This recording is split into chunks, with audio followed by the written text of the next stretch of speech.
సమూయేలు గ్రంథము, మొదటి సమూయేలు గ్రంథము 16వ అధ్యాయము.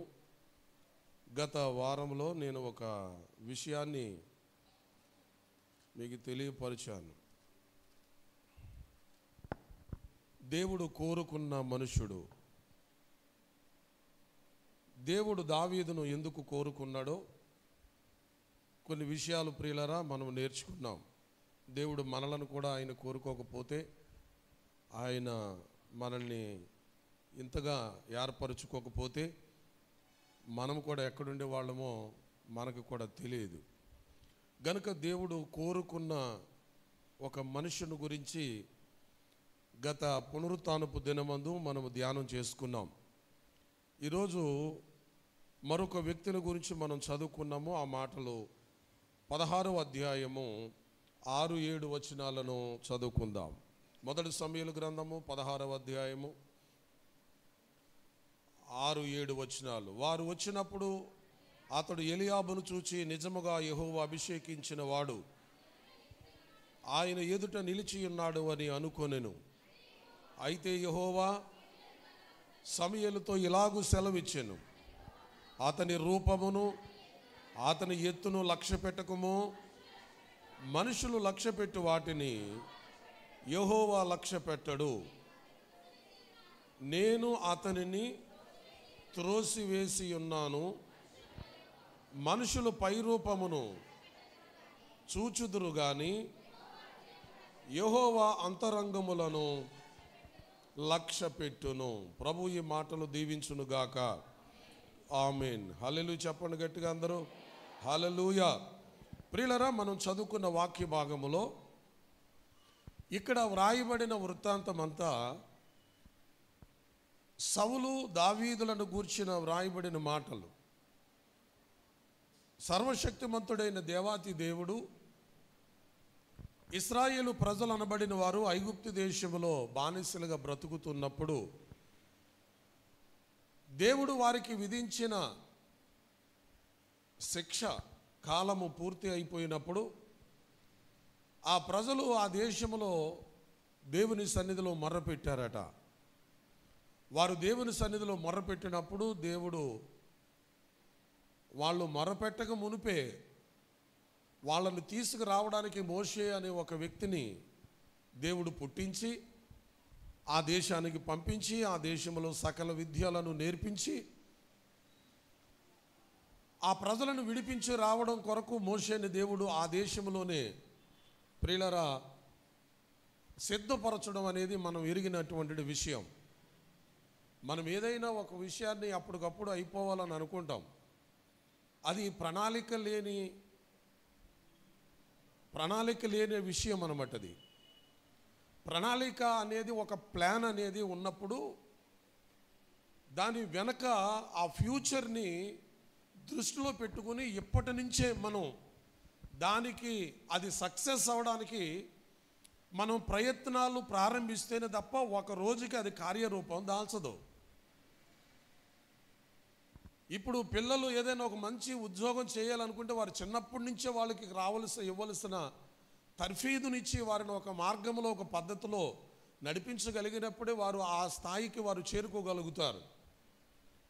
నేను మీకు ఒక విషయం జ్ఞాపకం చేయనా. 2011 సంవత్సరంలో అమెరికా టవర్ని కూల్చేశాడు ఒసామా బిన్ లాడెన్ అన్నవాడు.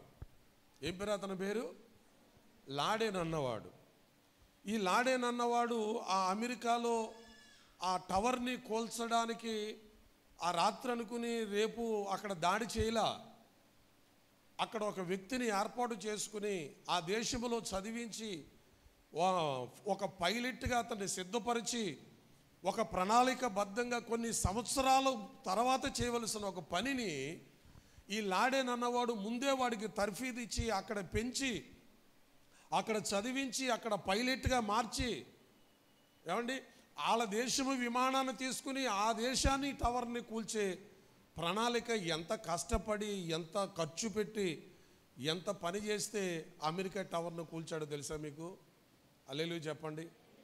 ఎందుకంటే అమెరికా గగన స్థలము మీద కంట సరిహద్దులో నుంచి వేరే ఒక కాకి, ఒక గ్రద్ద, ఒక పక్షి కూడా అమెరికా గగన స్థలంలో వెళ్ళడానికి అవకాశం లేదట. అలాంటప్పుడు అక్కడ విమానం వేసుకెళ్ళి వాళ్ళ టవర్ను కూల్చేయడం అంటే సామాన్యమైన విషయమా? సామాన్యమైన విషయం కాదు. ఇశ్రాయేలు ప్రజలను కూడా దేవుడు విడిపించాడు, మోషేను పంపాడు అని చాలా సింపుల్గా చెప్పుకుంటాం. కానీ ఆ ప్రజలను విడిపించడానికి మోషేని దేవుడు ఆ దేశంలో ఏమండి అక్కడ పుట్టించి అక్కడ పెంచి ఆ దేశపు రాజు ఇంటికి పంపించి సకల విద్యలు నేర్పించి అన్నీ చేసి 40 సంవత్సరాల తర్వాత వాళ్ళని నడిపించగలిగిన స్థితి వచ్చిన తర్వాత ఒక మనుషుడిగా అతను చేసిన తప్పు అతను చేయడం వల్ల ఇంకా 40 సంవత్సరాలు అదనంగా ఇశ్రాయేలీలు ఐగుప్తు దేశంలో ఉండిపోవలసి వచ్చింది.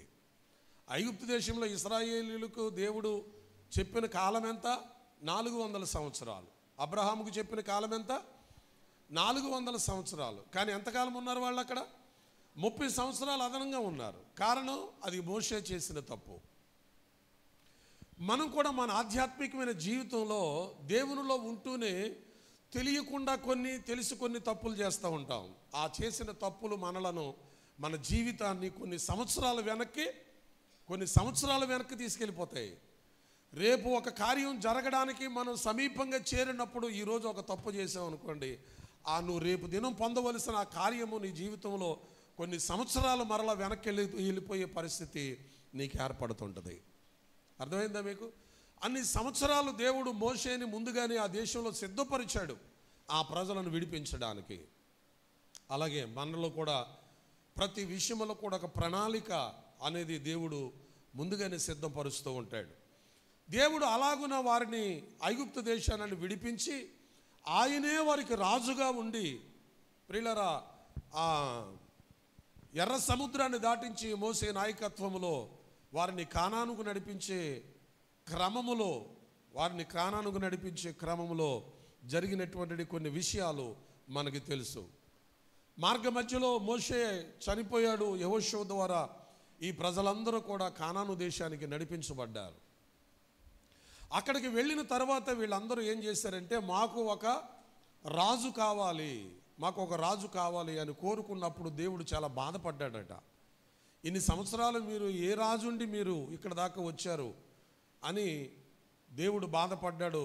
మరి సమూయేలు దగ్గరికి ప్రస్తావన తీసుకొచ్చినప్పుడు సమూయేలు దేవుడిని అడుగుతున్నాడు, ప్రభువా వీళ్ళు ఇలాంటి గోల్ చేస్తున్నారయ్యా, ఏంటి పరిస్థితి అంటే అప్పుడు దేవుడు చెప్పాడు, ఎందుకులే ఇక వాళ్ళు కోరుకున్నారు కాబట్టి వాళ్ళకి ఒక రాజుని ఏర్పాటు చేయమని చెప్పాడు. మరి ఎవరిని ఏర్పాటు చేయాలి అనంటే దేవుడే సౌలును సమూయేలుకు పరిచయం చేశాడు. ఇదిగో పలానా కీసు కుమారుడైన బెన్యమీనుడైనటువంటి సౌలు చక్కని మనిషి, చాలా అందగాడు, చాలా పర్సనాలిటీ కలిగిన వ్యక్తి, వాడైతే బాగానే ఉంటాడు అని చెప్పి సౌలును రాజును చేయమని దేవుడే చెప్పాడు. అంటే ఈ మాటల అర్థం ఏంటంటే సౌలును కూడా ప్రజల కోరిక మేరకు దేవుడు ఒకప్పుడు సౌలును కూడా దేవుడు కోరుకున్న మనుషుడే. చెప్పండి అందరూని, సౌలును కూడా దేవుడు మొదట కోరుకున్నవాడే. దేవుడు కోరుకుంటేనే ఎవడైనా ఆ స్థానంలోకి వచ్చేది, లేకపోతే ఎవడో రాలేడు. దేవుడు ఈ ప్రజల కోరిక మేరకు దేవుడు కూడా ఎవరిని అభిషేకించాలి రాజుగా అంటే సమూయేలు ప్రార్థన చేసినప్పుడు దేవుడు చెప్పాడు, కీషు కుమారుడైన సౌలును రాజుగా పట్టాభిషేకము చేయమని దేవుడు చెప్పాడు. ప్రభు చెప్పిన మాట ప్రకారంగానే సౌలును ప్రియులారా సమూయేలు రాజుగా నిర్ణయించాడు. సౌలును రాజుగా నిర్ణయించాడు. కానీ తరువాత దేవుని మాట అతడు వినని కారణము చేత అతన్ని ఏం చేశాడు? అతనిని త్రోసివేశాడు. చూద్దాం 13వ అధ్యాయం అపోస్తుల కార్యాల గ్రంథం, బైబిల్ ఒకసారి చూడండి. అపోస్తుల కార్యాల గ్రంథం 13వ అధ్యాయము 21, 22 వచనాలు. 13, 21, 22 వచనాలు చదవండి.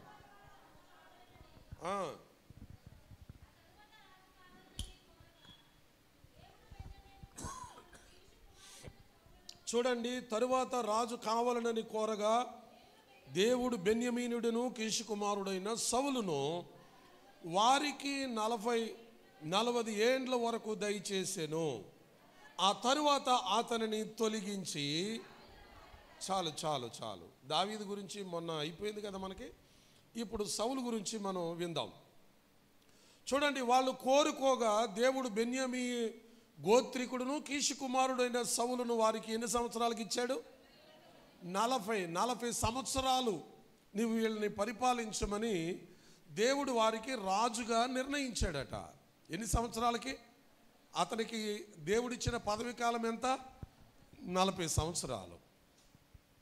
నేనేమనుకుంటానంటే 40 సంవత్సరాలంటే దాదాపుగా 13 సంవత్సరాలేమో సౌలు దేవుని యొక్క అడుగు జాడల్లో పరిపాలన చేశాడు అన్నట్లుగా మనకి కనిపిస్తూ ఉంటుంది. ఎన్ని సంవత్సరాలు? 13 సంవత్సరాలు. మన క్రైస్తవులంగా చెప్పుకుంటాం, కానీ మన ఒరిజినల్ జీవితాన్ని మనం అడిగితే మనం చెప్పలేం. యాకోబు యోసేపు పిలుపు మేరకు ఐగుప్తు దేశానికి వెళ్ళినప్పుడు ఫరో అడుగుతాడు యాకోబుని, నీ వయసు ఎంత అని అడుగుతాడు. అప్పుడుకి యాకోబు వయసు ఎంత అంటే 147 సంవత్సరాలు. కానీ యాకోబు ఏం చెప్తాడో తెలుసా? నా వయసు 147 సంవత్సరాలు, నేను యాత్ర చేసిన కాలము 130 సంవత్సరాలు, నేను జీవించిన కాలము 17 సంవత్సరాలు అని చెప్తాడు. అతడు జీవించిన కాలం ఎంత? 17 సంవత్సరాలు. అతడు యాత్ర చేసిన కాలం ఎంత? 130 సంవత్సరాలు. ఈడు వెనక్కి తిరిగి నడుస్తున్నప్పుడు ఆ కెమెరా పడగొట్టేశాడంటే ఈ అప్పుల్లో ఇంకో 2 లక్షలు అప్పు కలుగుతుంది నీకు. అందరూ ముందుకు నడుస్తారు, ఈడేంటో మరి వెనక నడుతున్నాడు. మీరు ఎలా కూర్చోరా, నీకు పుణ్యం ఉంటుందిరా. అల్లెలు చెప్పండి ఒకసారి గట్టిగా, ఇంకా కొంచెం గట్టిగా చెప్పాలా.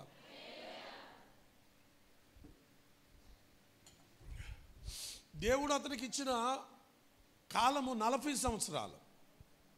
కానీ 13 సంవత్సరాలు బాగానే ఉన్నాడు. ఆ తర్వాత వచ్చేసింది అడిగి మాయ రోగం. యాకోబుని అడిగితే చెప్తాడు, నేను యాత్ర చేసిన కాలము సంవత్సరాలు 130, నేను జీవించిన కాలం 17 సంవత్సరాలు.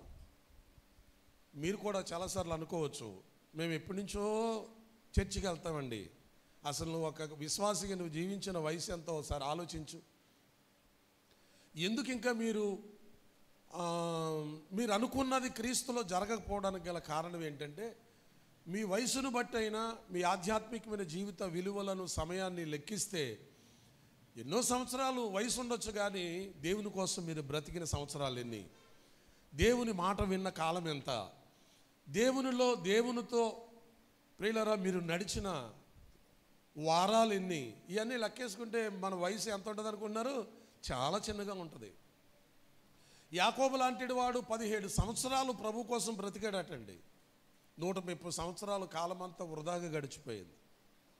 మీరు లెక్కేసుకోండి ఎన్ని సంవత్సరాలు మీ జీవితం వృధాగా గడిచిపోయిందో. 40 సంవత్సరాలు వారిని రాజుగా వారికి దేవుడు నిర్ణయిస్తే, సౌలు చూడండి దయచేశాడు, తరువాత అతనిని తొలగించాడు. 40 సంవత్సరాలు సౌలు దేవుడు చెప్పిన ప్రకారంగా సింహాసనం మీద రాజుగా ఉన్నాడు. కానీ దేవుని దృష్టిలో మాత్రం సౌలు 40 సంవత్సరాలు రాజుగా లేడు. మీరు ఈ విషయాన్ని బాగా గుర్తుపెట్టుకోవాలి. సౌలు ప్రాక్టికల్గా 40 సంవత్సరాలు రాజ్యాన్ని పరిపాలించాడు, కానీ దేవుని దృష్టిలో కాదు. దేవుడు 13 ఏళ్ల తర్వాతే సౌలును త్రోసివేశాడు. చూడడానికి మాత్రం సౌలు రాజే, కానీ దేవుని దృష్టిలో ఇశ్రాయేలీయులకు రాజు ఎవరంటే దావీదు. చప్పట్లు కొట్టండి ఒకసారి గట్టిగా. దావీదు, సౌలు కాదు. ఎందుకంటే సౌలును దేవుడు తొలగించాడు, సౌలును దేవుడు త్రోసివేశాడు. సౌలును గురించి చాలా సంగతులు మీరు చాలాసార్లు వింటారు కదా. అయితే ఇక్కడ వ్రాయబడిన 16వ అధ్యాయం రండి, మరలా సమూయేలు గ్రంథంలోనికి వద్దాం. ఇక్కడ సమూయేలు గ్రంథంలో చెప్పబడిన మాట ఎవరిని గూర్చి, ఎవరింటికి వెళ్ళమన్నాడు? దావీదును గురించి. సమూయేలును యెషయా ఇంటికి బెత్లెహేముకు పంపించాడు. యెషయా ఇంటికి బెత్లెహేముకు దేవుడు సమూయేలును పంపిస్తే, సమూయేలు యెషయా గారి ఇంటికి వెళ్ళాడు, బెత్లెహేముకు వెళ్ళాడు. బెత్లెహేముకి వెళ్ళగానే యెషయా ఆ ఊరి పెద్దలు అన్నారు, నువ్వు సమాధానంగానే వస్తున్నావు అంటే సమాధానంగానే వస్తున్నాను అన్నాడు. అయితే వచ్చిన తర్వాత అతడు చెప్పాడు కదా, మరి నేను సమాధానంగా వస్తున్నాను కానీ 5వ వచనం చదువుతారా? మీరు శుద్ధులై నాతో కూడా బలికి రండిని చెప్పి యెషయాను అతని కుమారులను శుద్ధి చేసి బలి అర్పించాడు. యెషయాకు చెప్పిన మాట ఏంటంటే, సమూయేలు, ఇక్కడ మనం ఒక బలి అర్పణ చేయబోతున్నాము, మీరు నీ కొడుకులు మీరందరూ కూడా శుద్ధి జరిగించి వారందరినీ బలి దగ్గరికి తీసుకురమ్మన్నాడు. యెషయా కుమారులందరినీ శుద్ధి చేశాడు అంటే సిద్ధపాటును కలిగించారు. బలి అర్పణ దగ్గరికి వెళ్ళినప్పటికీ, సీనాయి కొండ దగ్గరికి వెళ్ళినప్పటికీ, దేవునితో మాట్లాడడానికి వెళ్ళినప్పటికీ ఎలాంటి వ్యక్తులకైనా ఏముండాలి చెప్పండి? ముందు శుద్ధి కలగాలి, అంటే సిద్ధపాటు ఉండాలి. మీకు అర్థమవడానికి ఇంకొక మాట చెప్తాను. ఇశ్రాయేలీలందరూ మోషే అహరోనుల మీద చనుగుతున్నప్పుడు మోషే, నేను వారితో కూడా మాట్లాడతాను, వారిని కూడా సిద్ధపరిచి సీనాయి కొండ దగ్గరికి తీసుకురా, నేను నీతో మాట్లాడినట్లే వారితో కూడా మాట్లాడతాను అన్నాడు. అప్పుడు మోషే అన్నాడు, ఇశ్రాయేల్ అందరికీ చెప్పిన మాట ఏంటంటే, మీరు 3 దినాలు మిమ్మల్ని మీరు పరిశుద్ధపరచుకోండి, ఆ తర్వాత దేవుడు మీతో కూడా మాట్లాడతాడంట అని చెప్పాడు. 3 రోజులు ఇశ్రాయేలీలందరూ పశువులకు నీళ్లు కూడా పెట్టలేదు, గడ్డి కూడా వేయలేదు. వీరందరూ కూడా అన్నపానాలు మానేసి 3 రోజులు ఉపవాసం ఉండి సిద్ధపడ్డారు. ఎందుకోసం? దేవుడు మాట్లాడతాడు, దేవుని స్వరాన్ని వినాలి. దేవుని స్వరం వినాలంటే శరీర బలం పనికిరాదు, మనుషుడు పాపములో ఉండకూడదు. ఆ పాపాలన్నీ దేవుని దగ్గర ప్రాయశ్చిత్తం చేసుకుని, పాపాలు ఒప్పుకొని, ఆధ్యాత్మికంగా కొంచెం ఉపవాసం ద్వారా కొంత బలాన్ని చేకూర్చుకుంటే దేవుని ముందు కొంచెం నిలబడడానికి ఆస్కారం దొరుకుతుంది అని. అప్పుడప్పుడు ఉపవాస కోటాలు పెట్టుకునేది అందుకే. అర్థమైందా? ఏమొచ్చిన ప్రార్థనలే మనకు తెలిసిలే ప్రార్థన అని మీరు అనుకున్నారనుకో, రేపు పొద్దున్న మీ పరిస్థితి చాలా అతోగతులు పాలైపోద్ది. అంటే దేవుడు మాట్లాడతాడు, దేవుడు స్వరం వినాలంటే 3 రోజులు ఉపవాసం ఉండాలా. 3 రోజులు ఉపవాసం ఉన్న తర్వాత రండి వెళ్దామంటే వాళ్ళు ఏమన్నారు తెలుసా? మోషే, మేము 3 రోజులు ఉపవాసం ఉన్నాం కానీ మేము దేవుని ముందు నిలబడే ధైర్యం మాకు సరిపోవట్లేదు. ఒకవేళ మేము సీనాయి కొండ దగ్గరకు వస్తే మేము చనిపోతామేమో, మేము రాము, నువ్వే వెళ్ళు, ప్రభు ఏం చెప్తున్నాడో నువ్వే విను, అది వచ్చి మాకు చెప్పు, మేము ఇంకా కూడా దేవుని ముందు నిలిచే ధైర్యము మాకు లేదు అని చెప్తారు. చూడండి, ఇప్పుడు ఇక్కడ బలి అర్పణ దగ్గరికి వెళ్తున్నాను, నీ కొడుకులను శుద్ధి చేసి తీసుకురమ్మన్నాడు. యెషయా తన కొడుకులందరినీ సిద్ధపరచమంటే ఉపవాసం ఉండి తమ పాపాలను ఒప్పింపజేసి దేవుని ముందు నిష్కలంకంగా నిలబడగలిగినట్లుగా యెషయా తన కొడుకులందరినీ సిద్ధం చేసి బలి దగ్గరికి తీసుకువెళ్ళాడు. బలి అర్పణ జరుగుతున్నప్పుడు సమూయేలు ప్రియులారా అక్కడ బలి అర్పించాడు. బలి అర్పించిన తర్వాత నీ కొడుకులేరి అని అడిగితే, అందులో ముందు పెద్దోడు కదా, జ్యేష్ఠుడు అంటారు కదా, ప్రతిదానికి జ్యేష్ఠత్వానికి ఒక హక్కు అధికారం ఉంది దేవుని వాక్యం ద్వారా.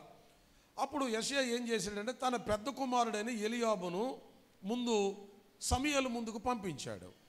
ఆల్రెడీ ఇతడు ఒక యుద్ధంలో ఒక మంచి సైన్యాధిపతి, ఇతడు యుద్ధంలో ఒక మంచి పరాక్రమమైనటువంటి వీరుడు ఎలీయాబు. ఈ ఎలీయాబు సమూయేలు ముందుకి వెళతా ఉన్నాడు. అబ్బా, ఎలీయాబును చూసండి సమూయేలు ఆశ్చర్యపోయాడండి. ఎలీయాబును చూసి సమూయేలు చెప్పిన మాటలు చదువుతారా ఒకసారి మరలా? 7వ వచనం చదవండి. 6వ వచనమే. వారు వచ్చినప్పుడు అతడు ఎలీయాబును చూచి, చూడండి, నిజముగా యెహోవా అభిషేకించువాడు ఆయన ఎదుట ఉన్నాడని అనుకున్నాడట. ఎవరిని చూసి? ఎలీయాబును చూసి సమూయేలు ఏమనుకున్నాడంటే, యెహోవా అభిషేకించువాడు ఈతడే అనుకున్నాడంట. ఎందుకంటే అతని పర్సనాలిటీ ఎలా ఉంది, ఆల్రెడీ అక్కడ శుద్ధి చేసుకుని మరీ వచ్చాడు, చాలా యోగ్యుడిగా కనపడుతున్నాడు, రాజుగా ఉండడానికి కావలసిన అన్ని అర్హతలు ఎలీయాబు దగ్గర ఉన్నాయి. సమూయేలు కూడా డిసైడ్ అయిపోయాడు, ఏమని? ఇతడే దేవుడు అభిషేకించువాడని. అప్పుడు వెంటనే దేవుడు సమూయేలుతో మాట్లాడుతున్నాడు. ఏం మాట్లాడుతున్నాడో తెలుసా? సమూయేలు, నువ్వు అతని రూపమును అతని ఎత్తును నువ్వు లక్ష్య పెట్టొద్దు. మనుషులు లక్ష్య పెట్టి వాటిని యెహోవా లక్ష్య పెట్టడు. చూడండి, నేను అతనిని త్రోసివేసి ఉన్నాను. చూడండి, ఎవరిని త్రోసివేసి ఉన్నాను? ఇప్పుడు వాస్తవానికి ఈ కాంటెంట్ అంతా కూడా సౌలు దావీదుల మధ్యలో జరిగిన సంఘటన ఇదంతా. అయితే సౌలును గురించి ఎన్నోసార్లు మన దేవుని వాక్యంలో వింటున్నాం. నేను మరలా చివరిలో చెప్తాను. అందుకే ఎందుకు ఆ సౌలు స్థానంలో ఈ యొక్క ఎలియాబును గూర్చి దేవుడు మాట్లాడుతున్నాడో, ఎలియాబును గూర్చి కొన్ని విషయాలు నేను మీకు జ్ఞాపకం చేస్తాను. ఎందుకంటే లేఖనాల ప్రకారంగా జ్యేష్ఠుడు ఇంటికైనా రాజ్యానికైనా హక్కుదారుడు. అయితే సౌలును తొలగించాడు, సౌలును కూడా దేవుడు త్రోసివేశాడు. సౌలును గురించి చాలా విషయాలు విన్నాం కనుక ఎలియాబును గురించి కూడా కొన్ని విషయాలు చెప్పి నేను సౌలు గురించి చివరిలో కొన్ని మాటలు మీకు జ్ఞాపకం చేస్తాను. ఇప్పుడు ఎలియాబును గురించి దేవుడు అంటున్నాడు కదా, ఏమంటాడు? నీవు మనుషులు పై రూపాన్ని చూస్తున్నావు, అతని ఎత్తును నువ్వు చూస్తున్నావు, కానీ దేవుడు వాటిని చూడడు. దేవుడు ఏం చూస్తాడు? ఆయన హృదయములను లక్ష్య పెట్టే దేవుడు. మీరు ఏ వస్త్రాలు కట్టుకున్నారు, ఎలా ఉన్నారు, ఎలాంటి సిచ్యువేషన్లో మీరున్నారు అనేది దేవుడికి అక్కర్లేదు. కానీ మీరు మీ వస్త్రాల లోపల, మీ శరీరం లోపల కప్పబడి ఉందే ఈ చిన్న హృదయం, ఈ చిన్న హృదయం, దాన్ని దేవుడు చూస్తాడు. దానిని బట్టే నీకు రిజల్టు, దానిని బట్టే నీకు ప్రతిఫలం, లేక దానిని బట్టే నీకు బహుమానాన్ని దేవుడు ఇస్తాడు. గమనించారా? చూడండి, ఎలియాబును నువ్వు లక్ష్య పెడుతున్నావు, కానీ నేను అతనిని ఏం చేశాను? త్రోసివేశాను.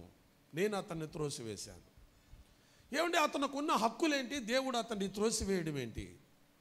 నేను దావీదుని గురించి కోరుకున్నవాడని చెబుతూ కొన్ని విషయాలు మీకు చెప్పాను. దేవుడు కోరుకున్న మనుషుడు, దేవుడు కోరుకున్న అర్పణ. చెప్తారా? గుర్తున్న వాళ్ళు చెప్పండి. దేవుడు కోరుకున్న ప్రార్థన, దేవుడు కోరుకున్న కానుక, దేవుడు కోరుకున్న సాక్ష్యము, దేవుడు కోరుకున్న కుటుంబము. బాగా గుర్తుపెట్టుకున్నారండి. హల్లెలూయా. వీళ్ళు చెప్తున్నారు కానీ మీరే ఏదో నిరహార దీక్షలో ఉన్నట్టున్నారు. ఇక్కడే ఉన్నారా? దేవుడు కోరుకున్న కుటుంబం. దేవుడు సౌలును మాత్రమే త్రోసేశాడా? ఎలియాబును త్రోసేశాడంటే లేదు. చరిత్రలో దేవుడు త్రోసివేసిన వాళ్ళు చాలామంది ఉన్నారు. దేవుడు ఎవరిని వదిలిపెట్టాడు. బైబిల్లో ఇర్మియా లాంటి ప్రవక్తను గురించి చాలా బిరుదులు ఇచ్చారు. ఇర్మియా లాంటి దైవజనుడికి. అతడు గొప్ప ప్రార్థనాపరుడని, అతడు కన్నీటి ప్రవక్త అని. ఆ ఇర్మియా లాంటి వాడికి కూడా దేవుడు హెచ్చరించాడు. ఇర్మియా, నేను నిన్ను శిక్షింపక విడువను గాని న్యాయమును బట్టి నేను శిక్షిస్తాను అని. దానియేలు చాలా గొప్పవాడే. 12 అధ్యాయాలు ప్రపంచానికి రాయించిన వాడు. అంతము వరకు నిలకడగా ఉండిన ఎడల కాలాంతమందు నీ విశ్రాంతులు, నీ వంతులు నీవు నిలబడతావు అని చెప్పాడు. అంటే మధ్యలో ఏ మనిషి ఏ విధమైన పొరపాట్లు చేసినా దేవుడు ఆ మనిషిని అక్కడ ఉంచడు, ఆ వ్యక్తిని త్రోసివేస్తాడు. మీకు ఒక ఇంట్రెస్టింగ్ 2 మాటలు గుర్తు చేస్తాను. చూడండి, ఈ సృష్టికి పూర్వమే దేవుడు దేవదూతలను సృష్టించాడు. ఈ సృష్టి అప్పటికి లేదు. ముందు మనుషులను చేశాడా దేవుడు? దేవదూతలను చేశాడా? దేవదూతలనే చేశాడు. దేవదూతలను కూడా, ఆ దేవదూతలు పాపము చేసినప్పుడు దేవుడు దేవదూతలను ఏం చేశాడట? త్రోసివేశాడు. దేవదూతలను కూడా త్రోసివేశాడు పరలోకం నుంచి. ఈ భూమి మీద దేవతలు దేవుళ్ళని పిలువబడిన వాళ్ళు ఎవరు అంటే దేవుడు త్రోసివేసిన దేవదూతలే. ఇంకా అంతకన్నా ప్రత్యేకంగా ఇక్కడ ఎవరు లేరు. దేవుడు త్రోసివేసిన స్థానాన్ని కోల్పోయిన వాళ్ళే ఇక్కడ దేవుళ్ళుగా చలామణి అవుతున్నారు. రేపు మరలా ఆయన ముందుకు, మనం ఇందాక ఆరాధన చేసినప్పుడు వచ్చినట్టుగానే ఆ దేవతలన్నీ కూడా మరలా ఆయన ముందుకు వచ్చి మోకాళ్ళు వేయాలి. హల్లెలూయా. చాలామంది దెయ్యాలంటే ఏంటేంటో అనుకుంటారు. అది ఏం లేదు. దెయ్యాలు లేవు, దేవతలు ఏమీ లేవు. ఎవరు దేవుళ్ళని పిలువబడుతున్న వాళ్ళు ఎవరు అంటే దేవుడు త్రోసేసిన దేవదూతలు. వాళ్ళు ఎవరో తెలుసా మీకు? ఒకసారి మీరు పేతురు రాసిన పత్రికలో మీకు అర్థమయ్యే స్పష్టమైన ఒక మాట జ్ఞాపకం చేస్తాను. పేతురు రాసినటువంటి పత్రిక, 2వ పత్రిక 2వ అధ్యాయము, పేతురు రాసిన పత్రిక 2వ అధ్యాయము 4వ వచనం. పేతురు పత్రిక 2:4 చదవండి. దేవదూతలు పాపము చేసినప్పుడు ఏం చేశాడట? దేవుడు వారిని విడిచిపెట్టక పాతాళమందలి కట్టిక చీకటి గల బిలాములోనికి త్రోసి తీర్పుకు కావలిలో ఉంచబడుటకు వారిని అప్పగించెను. ఎవరిని కూడా వదిలిపెట్టలేదు ఆయన. దేవదూతలు కూడా పాపం చేసినప్పుడు దేవుడు వారిని విడిచిపెట్టలేదు. ఏం చేశాడు మరి? దేవుడు వారిని విడిచిపెట్టలేదు, వారిని త్రోసివేశాడు. సాతాను కంటే ముందు అనేక దేవదూతలు భూమి మీదకు త్రోసివేయబడ్డారు. వాటిలో భాగంగానే అపవాది అన్నవాడు కూడా త్రోసివేయబడ్డాడు. క్రొత్త నిబంధన సంఘములో ఒక పెండ్లి భోజనానికి అందరినీ పీలుస్తుంటే చాలామంది చాలా రకాల సాకులు చెప్పుకుంటూ వచ్చారు. సాకులు చెప్పుకుంటూ వస్తే సరే పెండ్లి విందు అంతా పూర్తయిపోతూ ఉంది. అయితే అక్కడికి ఒకడు పెండ్లి వస్త్రం లేకుండా వచ్చాడట. 22వ అధ్యాయము 13వ వాక్యం మత్తయి సువార్త 22:13 చదవండి.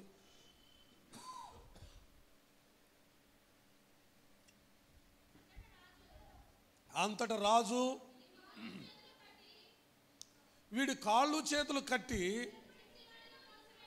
ఎక్కడికి త్రోసేయండి? వెలుపటి చీకటిలోనికి త్రోసివేయండి. అక్కడ ఏముంటాయి? రేపు ప్రభు తీర్పులో ఇది అందరూ వెళ్ళిపోవలసిన ప్లేస్ ఇదేనమాట. ప్రభు తీర్పులో అందరూ వెళ్ళిపోవలసిన ప్లేస్ ఇదే. ఆ విందుకు వెళ్ళేవాడు ప్రతి వాడికి పెండ్లి వస్త్రం ఉండాలి, రక్షణ వస్త్రం ఉండాలి. కానీ వాడు అన్ఎక్స్పెక్టెడ్గా పెండ్లి వస్త్రం లేకుండా ఎలా దూరం వెళ్ళిపోయాడో తెలియదు. దొంగోడు ఎలా వస్తాడో తెలియదు కదా, ఎలాగ వెళ్ళిపోయాడో తెలియదు. కానీ అక్కడ కూర్చున్నాడు. ఆయన అందరిని పరిశీలన చేసుకుంటూ వస్తున్నాడు. అందరిని పరిశీలన చేసుకుంటూ వస్తుంటే అందరికీ ఉన్నాయి, కానీ ఒకడికి ఏ వస్త్రం లేదంట, పెండ్లి వస్త్రం లేదట. అప్పుడు ఆయన అన్నాడు, స్నేహితుడా, పెండ్లి వస్త్రం లేకుండా ఇక్కడికి ఎలా వచ్చావు అని అడిగాడు. అని అడిగితే వాడు మౌని అయిపోయాడు. వాడి దగ్గర ఆన్సర్ లేదు. ఎందుకు వాడి దగ్గర ఆన్సర్ లేదు? వాడి దగ్గర పెండ్లి వస్త్రము లేదు. అప్పుడు వెంటనే ప్రభు అన్నాడు, పోనీలే అని అనలా. ఏమన్నాడు మరి? ఏమన్నాడు? ఒరే, వీడి కాళ్ళు చేతులు కట్టి వెలుపటి చీకట్లోనికి త్రోసివేయండి అని చెప్పాడు. అక్కడ ఏముంటుందంట? ఏడ్పు పండ్లు కొరకటం. అంటే అందులో వేయబడిన, పాతాళంలో వేయబడిన, అగ్నిలో వేయబడిన వారు అందరూ పళ్ళు అలాగే కొరుకుతారంట. హల్లెలూయా. పళ్ళు అన్నీ అలాగే కొరుకుతారు. పెండ్లి వస్త్రం లేని వాడిని త్రోసివేస్తాడు, పాపం చేసిన దేవదూతలను త్రోసివేస్తాడు, దేవునితో ఉంటూ దేవునితో సహవాసం చేస్తూ దేవుని చిత్తాన్ని అనుసరించకుండా ఉండే రేపు క్రైస్తవులను కూడా దేవుడు ఏం చేస్తాడు? త్రోసివేస్తాడు. ఎందుకు ఎలీయాబును దేవుడు త్రోసివేశాడు? మొదటిగా ఆయన కనపడగానే సమూయేలు అనుకున్నాడు, ఇతడు చాలా గొప్పవాడు, ఇతడే దేవుడు కోరుకున్న వ్యక్తి అని అనుకుంటే దేవుడు అన్నాడు, నీవు ఇతను పైరూపాన్ని చూస్తున్నావు కానీ దేవుడు హృదయాలను ఎరిగిన దేవుడు. ఎందుకు అని చెబుతూ ఆయన అంటాడు కదా, నేను అతనిని త్రోసివేశాను. ఎలీయాబును త్రోసివేయడానికి గల కారణం ఏంటి? యుద్ధములోనే ఉన్నాడు. దేవుడు తన దృష్టిలో నుంచి మాత్రం ఎలీయాబును త్రోసివేశాడు, సౌలును త్రోసినట్లుగా. ఎందుకు ఎలీయాబును దేవుడు త్రోసివేశాడు? యోబు గ్రంథము 8వ అధ్యాయము, యోబు గ్రంథము 8వ అధ్యాయము చూడండి, 20వ వాక్యాన్ని చూద్దాం. 20వ వాక్యం 8:20. ఆలోచించుము, దేవుడు యథార్థవంతులను త్రోసివేయడు, ఆయన దుష్కార్యములు చేయు వారిని ఏం చేయడు? నిలవబెట్టడు. గమనించారా? ఆలోచించము, దేవుడు యథార్థవంతులను త్రోసివేయడు. చప్పట్లు కొట్టండి ఒకసారి. నువ్వు ఎన్ని సమస్యల్లో ఉన్నా, నువ్వు ఎలాంటి ప్రతికూల పరిస్థితుల్లో ఉన్నా నీవు దేవుని దృష్టిలో యథార్థంగా నువ్వు బ్రతికితే లోకమంతా నిన్ను త్రోసివేసిన దేవుడు మాత్రం నిన్ను త్రోసివేయడు. ఆయన హక్కును చేర్చుకుంటాడు, ఆయన నిన్ను ఆదరిస్తాడు, ఆయన నిన్ను బాగు చేస్తాడు, ఆయన నిన్ను బలపరుస్తాడు. అందుకనే వాక్యంలో చదువుతాం, వారిలో ఒంటరి అయిన వాడు 1000 మంది అగును, ఎన్నిక లేనివాడు బలమైన జనమగును అనే మాటలు చదువుతాం. అంటే లోకము త్రోసివేసిన మనుషుడే ఆ మనుషుడు. చూడండి, ఇక్కడ యోబుకి చెప్తున్న మాట ఏంటంటే, అతని స్నేహితుడైన ఒక వ్యక్తి, నీకు ఇన్ని కష్టాలు వచ్చినాయి నా సహోదరుడా, ఆలోచించు, దేవుడు యథార్థవంతులను ఏం చేయడు, త్రోసివేయడు అని చెప్తాడు. అంటే ఇప్పుడు ఎలియాబును దేవుడు త్రోసివేశాడంటే మీరు ఏమనుకుంటున్నారు? అర్థమైన వాళ్ళు చెప్పాలి. ఎలియాబును నేను త్రోసివేశాను అన్నాడు కదా, ఎలియాబు ఎవరిప్పుడు? నోట్లో ఏమైనా బెల్లం ముక్క అని పెట్టుకున్నారా? చక్కగా చల్లగా ఉంది పైన. మీకు కూడా వరదలు వచ్చేసి ఇళ్లలోకి నీళ్ళు వచ్చేస్తే చల్లగా మాట్లాడదురు, వేడిగా మాట్లాడదురు కదా. మీకేమీ నొప్పి లేదు, వానలు రావట్లేదు, వరదలు రావట్లేదు, భూకంపాలు రావట్లేదు, అన్నీ ఆలకే వస్తున్నాయి. పాప అప్పుడప్పుడు మనకు కూడా పంపితే బాగుండు దేవుడు. అందుకే మీకు ఎందుకు మాట్లాడతలేదంటే ఇలాంటివి ఏమీ రాక, నిద్ర లేక, తిండి లేక చచ్చిపోతున్నారు అనేక రాష్ట్రాల్లో జనం. అర్థమవుతుందా నేను చెప్పే మాట? అమ్మ అర్థమవుతుందా?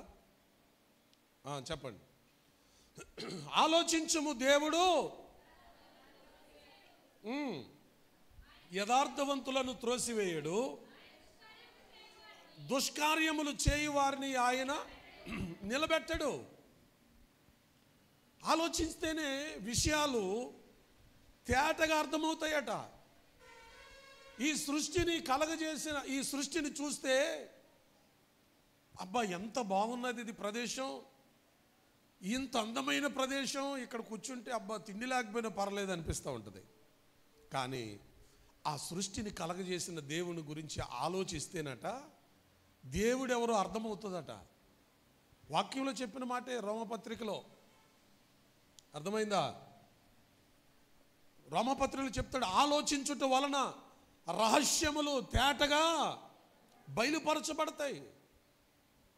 మనం ఏది ఆలోచించిన కారణం చేతనే ఒక ఆలోచించకుండా తీసుకునే మనం నిర్ణయాలు, ఒక విషయం గురించి, ఒక పని గురించి ఆలోచన లేకుండా చేసినప్పుడు మనం చాలా ఇబ్బందులు పడ్డానికి కారణం ఏంటంటే, ఏది చేసినా మనం ఆలోచించకుండానే నిర్ణయం తీసేసుకుంటాం.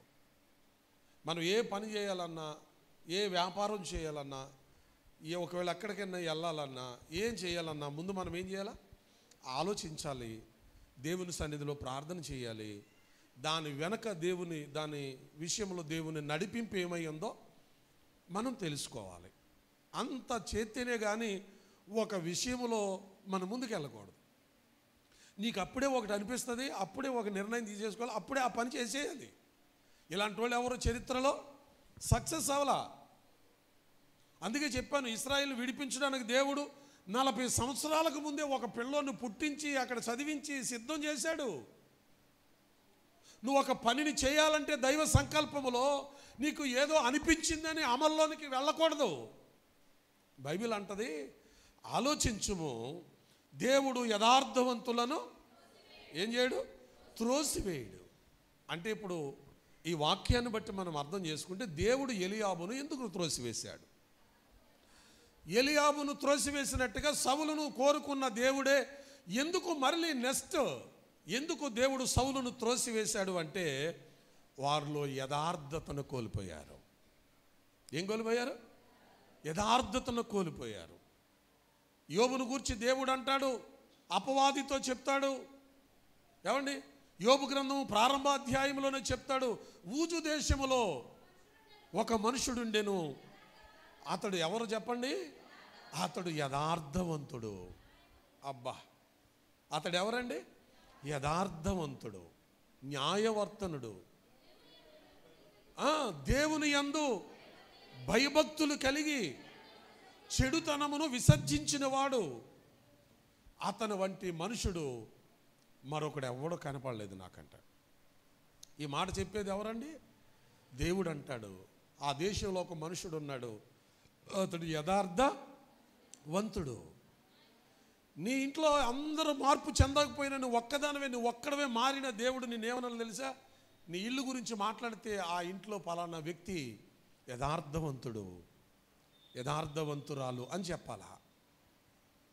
ఇప్పుడు ఎలియాబు ఇంత యోగ్యుడిగా ఉన్నాడు కానీ దేవుని దృష్టిలో అతడు యథార్థవంతుడు కాదు. ఎందుకు కాదు? ఎలియాబు ఎందుకు యథార్థవంతుడు కాదు? 17వ అధ్యాయం చూడండి.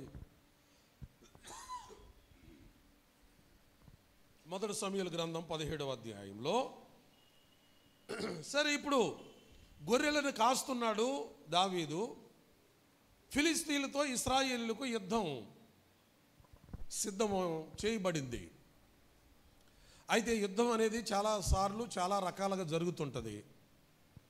అక్కడ యుద్ధంలో గొలియాతు అన్నవాడు ఒకడు ముందుకొచ్చి, ఎందుకు మీరు అందరూ మేమందరం కాదు, మీలో ఒకడు వస్తే మాలో ఒకడు వస్తాను, ఎవరు ఓడిపోతే వాళ్ళకి దాసులము అయిపోదాం అనే ప్రకటన ఉంది.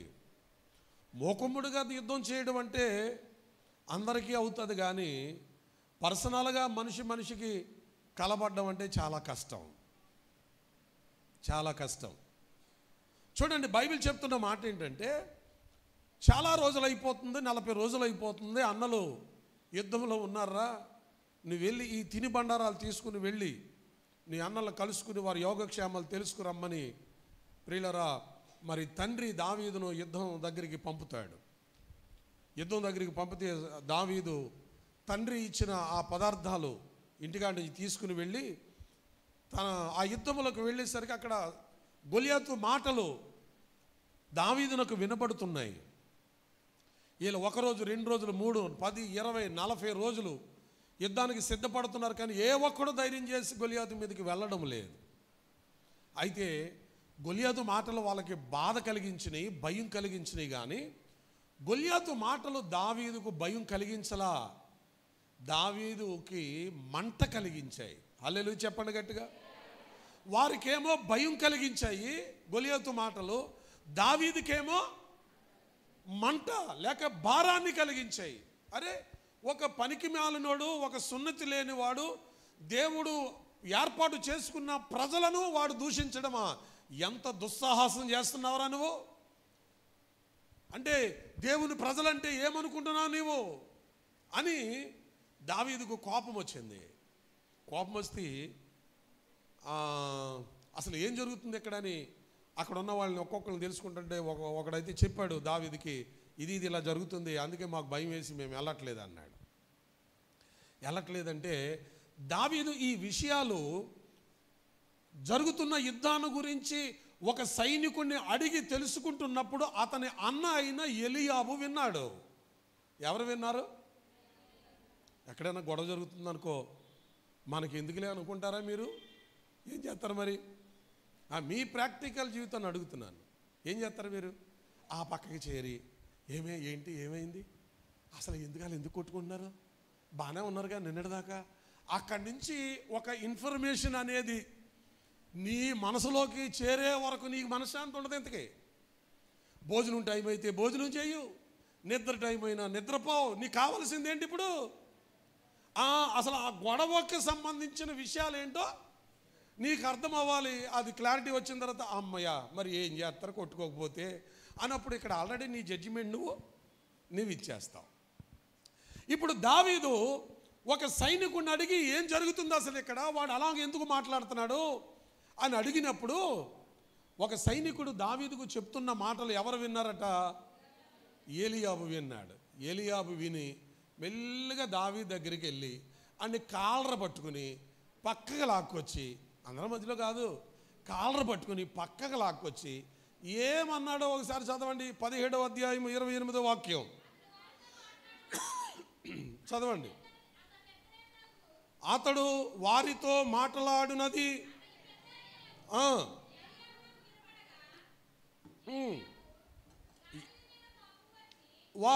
అతడు వారితో మాట్లాడుతున్నది అతని పెద్ద అన్నయ్యకు ఎలియాబునకు వినబడగా ఎలియాబునకు దావీదు మీద ఏమొచ్చింది? కోపం వచ్చి, చూడండి, అతనితో నీవిక్కడికి ఎందుకు వచ్చితివి? అరణ్యములోని ఆ చిన్న మంద ఎవరి వశం చేశావు? నీ గర్వమును నీ హృదయపు చెడుతనమును నేను ఎరుగుదును. నీవు యుద్ధం చూడడానికి కదరా వచ్చింది. ఏం చూడడానికి వచ్చావు నీవు వచ్చిందేమో యుద్ధం చూడ్డానికా? యుద్ధం అంటే గోలికాయలు ఆటాడుకున్నారా నువ్వు? ఎవడ ప్రాణం ఎప్పుడు పోతుందో తెలీదు. ఇక్కడికి ఎందుకు వచ్చావు నీవు అని తన అన్నయ్య అయిన ఎలియాబు దావీదును గద్దిస్తున్నాడు, కోపముతో తిడుతున్నాడు. పోయిన ఆదివారం చెప్పాను కదా, నీవు ఇక్కడికి ఎందుకు వచ్చావు అని ఎలియాబు అడుగుతుంటే నిజంగా దావీదు వచ్చాడా, దేవుడు రప్పించాడా? దావీదు రాలేదు, దేవుడే దావీదును అక్కడికి రప్పించాడు. హల్లెలూయా! దేవుడే దావీదును అక్కడికి రప్పించాడు. ఇతడు అంటాడు, దేవుని సంకల్పము గ్రహించిన వాడై ఎలియాబు అంటాడు, నీవు ఇక్కడికి ఎందుకు వచ్చితివి? అరణ్యములో ఆ చిన్న మంద ఎవరు వశం చేశావు? నీ గర్వమును నీ చెడుతనమును నేను ఎరుగుదును. ఏం ఎరుగుదును? నీ గర్వాన్ని నీ చెడుతనాన్ని నేను ఎరుగుదును అన్నాడు. చెప్పండి, ఎలియాబు దేవుని దృష్టిలో యథార్థవంతుడు కాదు. ఎందుకు యథార్థవంతుడు కాదో తెలుసా? ఎలియాబు చెప్తున్నాడు, అతడు వెళ్ళలేకపోతున్నాడు. ఎవరి మీదకి? గొల్యాతు మీదకి. వెళ్ళడానికి దేవుడు తీసుకొచ్చిన వ్యక్తిని ఏం చేస్తున్నాడు? వెళ్ళనివ్వట్లేదు. దేవుడు ఇక్కడికి తీసుకొచ్చింది దావీదుని ఎందుకు అనుకుంటున్నారు మీరు? 40 రోజులు బరిగా తిని కూర్చుని గొలియాతు అన్నవాడికి భయపడతాడని కాదు. ఆ జున్ను ముక్కలు అడ్రస్తో దేవుడు అక్కడికి దావీదుని పిలిచింది ఎందుకంటే గొలియాతు మీదకు యుద్ధానికి వెళ్ళడానికి. హల్లెలూయా! ఈ యొక్క ఎలియాబు వెళ్ళలేకపోతున్నాడు. వెళ్ళడానికి వచ్చినటువంటి దావీదుని ఏమంటున్నాడు? నీ గర్వమును నీ హృదయపు చెడుతనమును నేను ఎరుగుదును అన్నాడు. అంటే అక్కడ ఉన్న వాళ్ళందరికీ కూడా దావీదును గురించి, వాస్తవానికి చిన్నోడు పెద్దవాడు గద్దించే అధికారం అయితే ఎలియాబుకు ఉంది, కానీ దావీదును గురించి అతడు చెప్పే మాటల్లో మనం నేర్చుకోవాల్సిన విషయం ఏంటంటే, అతడు దావీదు యొక్క లోపములను చెప్పండి అతడు ఎత్తి చూపిస్తూ ఉన్నాడు. అరే నువ్వేంటి, అసలు నీ బతుకేంటి, నువ్వు ఎలాంటోడో నాకు తెలీదా, నువ్వు అసలు ఎక్కడికి ఎందుకు వచ్చావు అని ఏం చేస్తున్నాడు? అతను దావీదు యొక్క లోపములను అతడు చూపిస్తూ ఉన్నాడు. దేవుని బిడ్డలారా, దేవుని వాక్యం చెప్తున్న మాటలు ఏంటంటే, ఒకవేళ ఇక్కడ ఎలియాబు యుద్ధానికి వెళ్ళలేనప్పుడు వాస్తవానికి ఏం చేయాలి? ఇప్పుడు దావీదు గొర్రెలను ఎత్తుకుపోవడానికి సింహం ఎలుగుబంటు వచ్చినప్పుడు వాటిని చీల్చి గొర్రె పిల్లను కాపాడిన సాక్ష్యం ఎవరికి కూడా తెలిసి ఉంటుంది? ఎలియాబుకి తెలుసు. ఎందుకని? వాళ్ళ డాడీకి చెప్తుంటాడు కదా, డాడీ మందలోకి ఎలా ఎలుగుబంటి వచ్చింది, సింహం వచ్చింది, గొర్రె పిల్లని ఎత్తుకెళ్ళిపోతుంది, నేను వదిలేశాను అనుకుంటున్నావా? లేదు, నేనేం చేశాను? నేను తరివిదాన్ని చీల్చి గొర్రె పిల్లని, ఒక్క గొర్రె పిల్ల కూడా మిస్ అవ్వకుండా కాపాడా అన్న మాటలు తండ్రికి తన ఇంటి వారికి తెలుసు. మరి కనీసం సౌలు స్థానములో ఏమండి ఇక్కడ యెషయా అతని ముందు నిలబెడతా ఉన్నాడు. వాక్యం చెప్తున్న మాట ఏంటంటే, ఎలియాబు వెళ్ళలేకపోయినప్పుడు తన తమ్ముని యొక్క పరాక్రమమును గూర్చి, ఎవరి గురించి? సింహాన్ని చంపినవాడు నా తమ్ముడు, ఎలుగుబంటిని చంపినవాడు నా తమ్ముడు. మరి నిజమే, అసలు మనకి ఈ ఆలోచన ముందే వచ్చుంటే బాగుండేది. కాబట్టి సింహాన్ని ఎలుగుబంటిని పోలిస్తే ఈ ఫిలిస్తీయుడు ఎంత అనే గనక ఎలియాబు దావీదుని ఎంకరేజ్ చేస్తుంటే ఎలా ఉండేదో సిచ్యువేషను. కానీ దావీదులో ఉన్న పరాక్రమాన్ని, దావీదులో ఉన్న నైపుణ్యతను ఎలియాబు చూడలేదు, కానీ ఏం చూస్తున్నాడు? దావీదులో ఉన్న లోపాన్ని చూస్తున్నాడు.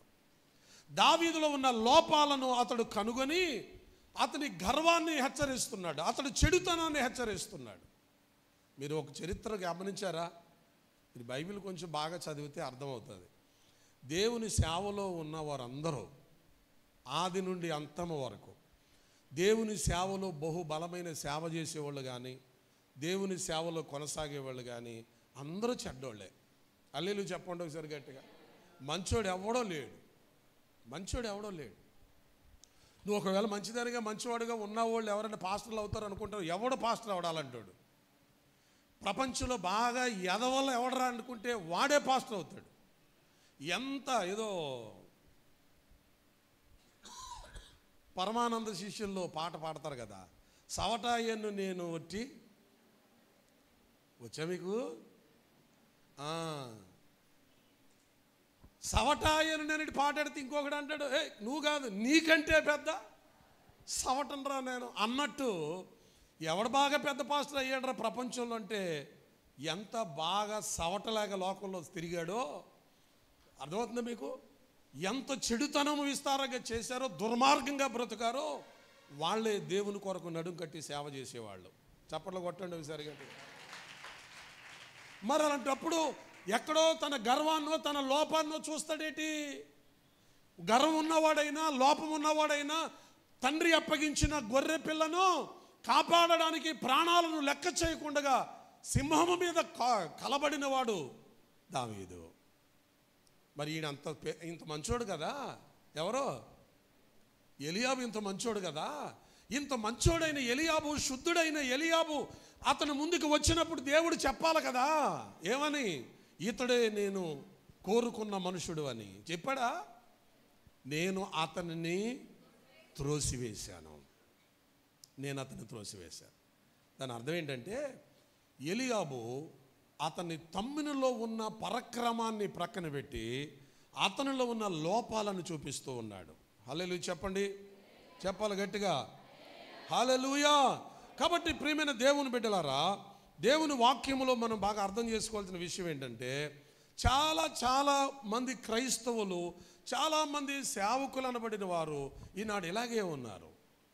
ఇతరుల లోపాలను చూపినంత కాలము నీ జీవితంలో ఎప్పుడు కూడా అలాంటి వారు వర్ధిల్లరు.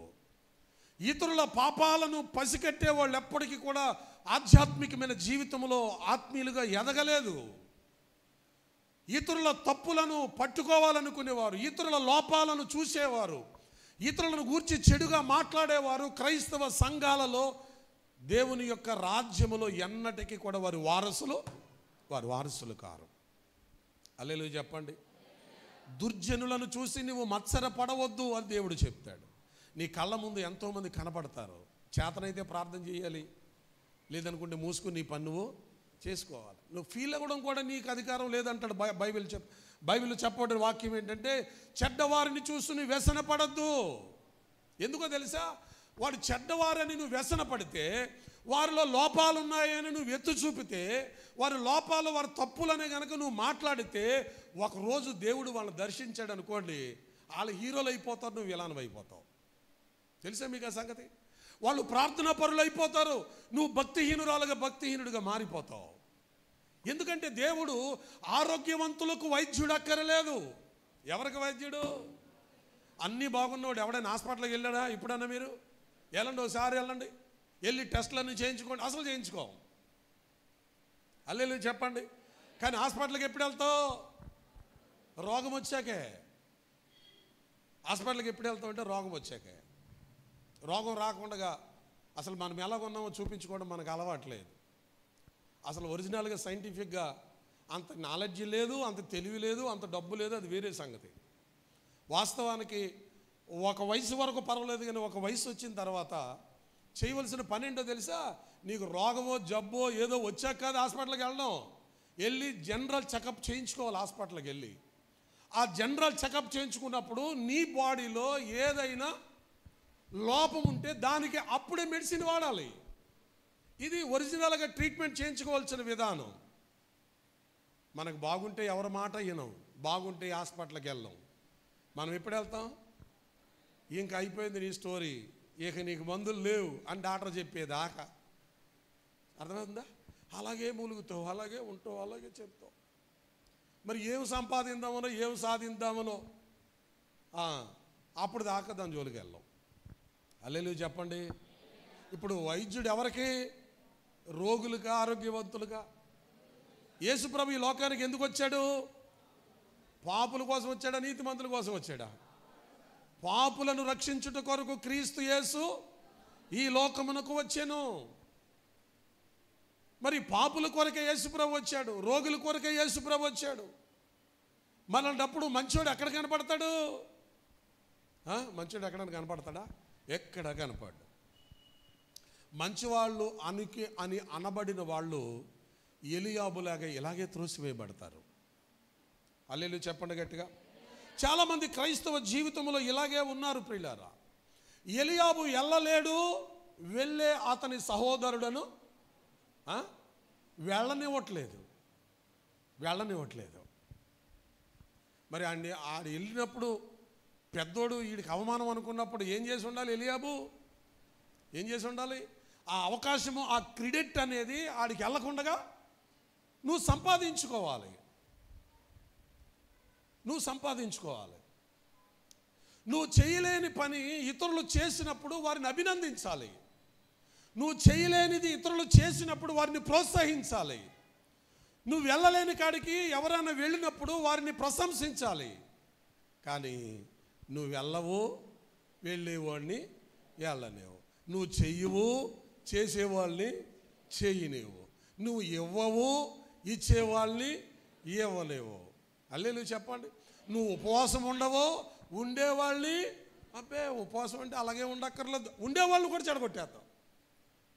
ఉండేవాళ్ళు కూడా ఉపవాసం అంటే అలాగే ఏమి ఉండక్కర్లేదులేమ్మా, టిఫిన్ చేసి కూడా ఉండొచ్చు అనేటప్పటికి ఆ మనిషికి రోజుకి దోశలు, ఇడ్లీ అన్నీ తినేసి ఉన్న ప్రాణమేమో ఇడ్లీ కూడా తినొచ్చు అంట అని ఒక అరడాదిని ఇడ్లీ వేసేద్ది. ఆ ఇడ్లీ వేసేసిన తర్వాత ఆకలి ఎక్కువ అవుద్దా, తక్కువ అవుద్దా?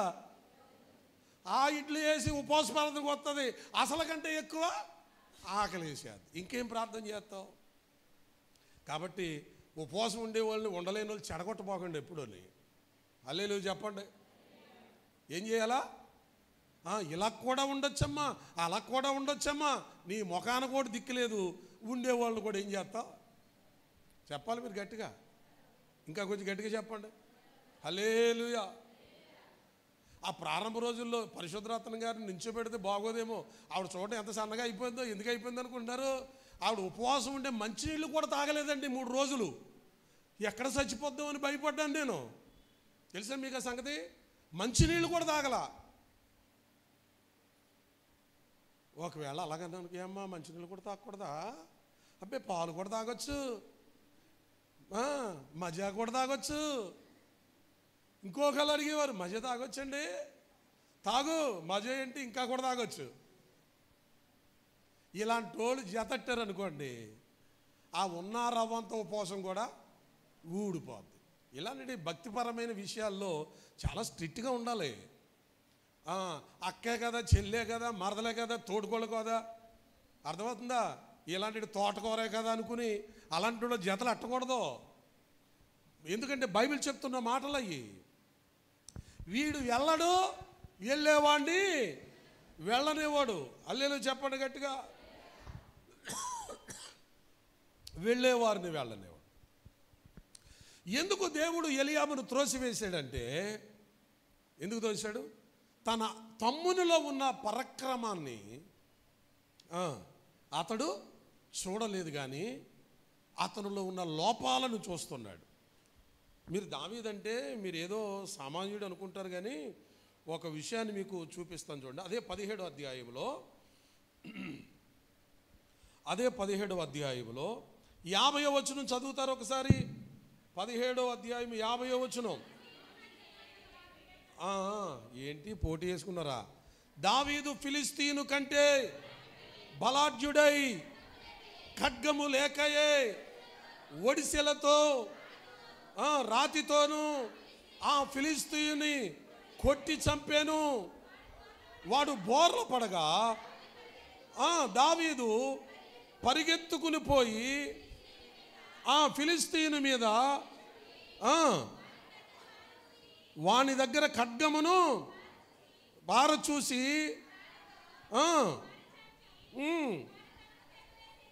దేవునికి స్తోత్రం కలుగును గాక. హల్లెలూయా. ఈ మాట విన్నారా? 50 వచనం చదివారా?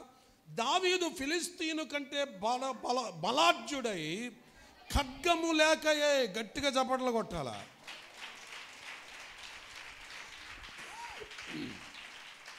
ఇప్పుడు ఎవరు బలాఢ్యులు? ఫిలిస్తీయుడు బలాఢ్యుడా? సౌలు ఏమన్నాడు దావీదుని? సౌలు దావీదుని ఏమన్నాడు? 17వ అధ్యాయము 33వ వచనం. 17వ అధ్యాయము 33వ వచనం. సౌలు ఈ ఫిలిస్తీని ఎదుర్కొని వానితో పోట్లాడుటకు నీకు బలము చాలదు, నీవు బాలుడవు, వాడు బాల్యము నుండి యుద్ధ అభ్యాసము చేసిన వాడు. చాలు చాలు చాలు. సౌలు ఏమన్నాడు? రాజుగారు మీరు ఎవడో కృంగిపోవద్దు, నన్ను పంపండి, వెళ్ళండి, వేసేస్తాను అన్నాడు. సౌలు అంటాడు, ఒరే నువ్వు చూస్తే బాలుడవు, వాడు బాల్యము నుండి యుద్ధాభ్యాసం చేసిన వాడు, ఎలా వాడిని ఎదుర్కొంటావు అంటున్నాడు. అన్నయ్య ఏమంటున్నాడు? ఎలియాబు ఏమంటున్నాడు? ఎరా యుద్ధం చూడడానికి వచ్చావా? నువ్వు అసలు ఇక్కడికి ఎందుకు వచ్చావు? ఆ గొర్రెల ఆ చిన్న మందను నువ్వు ఎవడ వశం చేశావు? నీ గర్వాన్ని, నీ చెడుతనాన్ని నేను ఎరుగుదును. మరి ఇప్పుడు ఆయనేమో గర్వం, చెడుతనం, లోపాలు ఎదుగుతున్నాడు. సౌలుకేం కనపడది? బాలుడు. యుద్ధం అంటే ఏంటో తెలియనోడుగానేమో సౌలుకి కనపడ్డాడు. కానీ దేవుడు ఏమంటున్నాడు దావీదుని? ఇప్పుడు చదవండి 50వ వచనం. దావీదు ఫిలిస్తీయుని కంటే బలవంతుడై ఖడ్గము లేకయే వరిసెలతో కొట్టి చంపాను. హల్లెలూయా. మన పాటల్లో ఏదో ఒక చరణం ఉంటుందండి. ఏ పాట అది? పాడండి ఆ చరణం. ఏ చరణం అది? దావీదు బాలుడుగానే గొర్రెలను కాయుచుండగా అన్నలను చూచుట కొరకే యుద్ధ భూమిలోకి చేరగా. దావీదు బాలుడుగానే గొర్రెలను కాయుచుండగా అన్నలను చూచుట కొరకే సున్నతియే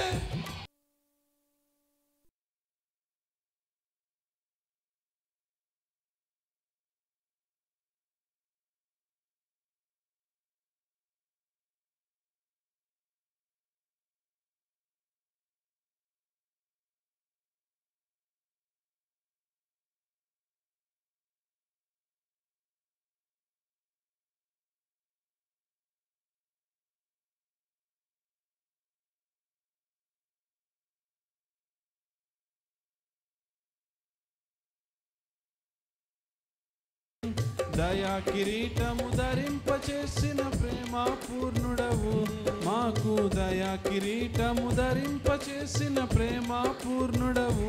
దావీదు బాలుడుగానే గొర్రెలను కాయుచుండగా అన్నలను చూచుట కొరకే యుద్ధ భూమిలోకి చేరగా. దావీదు బాలుడుగానే గొర్రెలను కాయుచుండగా అన్నలను చూచుట కొరకే యుద్ధ భూమిలోకి చేరగా.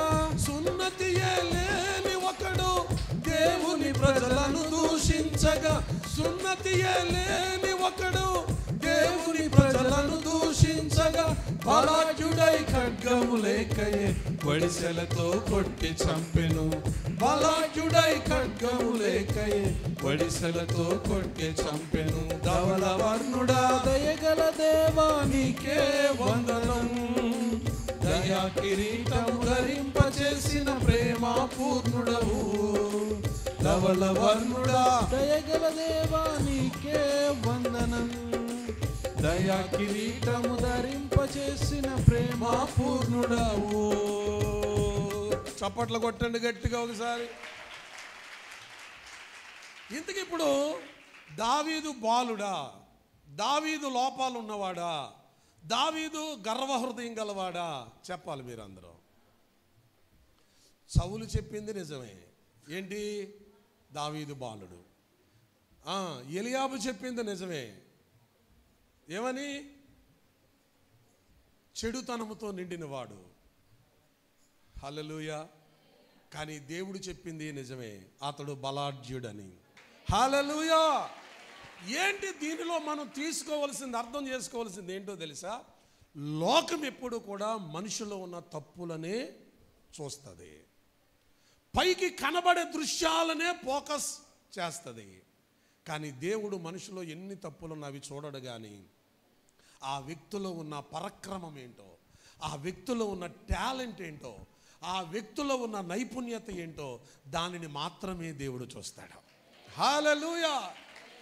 ఇంతమంది ఇశ్రాయేలు ప్రజలుంటే దేవుడు వెతికి వెతికి వెతికి గొర్రెల దగ్గర నుండి తీసుకొచ్చాడట దావీదుని. 32వ కీర్తనలో చదువుతాం, వివేకము కలిగి దేవుణ్ణి వెదకువారు కలరేమోనని. ఏమండి, ఆకాశము నుండి దేవుడు నరులను పరిశీలనగా చేసి చూస్తున్నాడు. మనందరం ఇక్కడికి ఎందుకు వచ్చాం? దేవుని కోసం వచ్చాం. కానీ దేవుడు ఏం చేస్తున్నాడని తెలుసా? ఆయన దేశం అంతా తిరుగుతున్నాడట. 101వ కీర్తన 106వ కీర్తనలో, దేశంలో నమ్మకస్తులైన వారిని నేను కనిపెట్టుచున్నాను, నిర్దోష మార్గమందు నడిచేవారు నాకు పరిచారకులగుదురని. మనుషులందరూనేమో దేవుడి దగ్గరికి వస్తుంటుంటే దేవుడు ఏం చేస్తున్నాడు? ఆయన దేశాలంతా తిరుగుతున్నాడు. ఎవరి కోసం తిరుగుతున్నాడు? ఎవరి కోసం తిరుగుతున్నాడు? నువ్వు నీ రోగాల కొరకు, నీ సమస్యల కొరకు, నీ పిల్లల కోసం, నీ భవిష్యత్తు కోసం, పరలోకం కోసం నువ్వు తిరిగి తిరిగి నువ్వు వస్తున్నావు. కానీ దేవుడికి కావాల్సింది ఇవన్నీ నీకు ఇవ్వచ్చు, ఓకే, అది తర్వాత. కానీ దేవుడికి కావాల్సిన వాళ్ళు కొందరు ఉన్నారు, వాళ్ళలో కొందరు యథార్థవంతులు కావాలి. హల్లెలూయా. యథార్థవంతులు కావాలి. ప్రభు కోసము ప్రాణాలను లెక్క చేయని వారు కావాలి. ప్రభు కోసం ఎవరు నువ్వు గర్విష్ఠుడు అన్నా, నువ్వు చెడ్డవాడు అన్నా, నువ్వు పనికిరాని వాడు అన్నా అవన్నీ భరించి ప్రభు కోసం నిలబడేవాడు కావాలి. హల్లెలూయా. అన్నగారు చెప్పిన మాటల్ని ఏమి అంగీకరించలేదు దావీదు.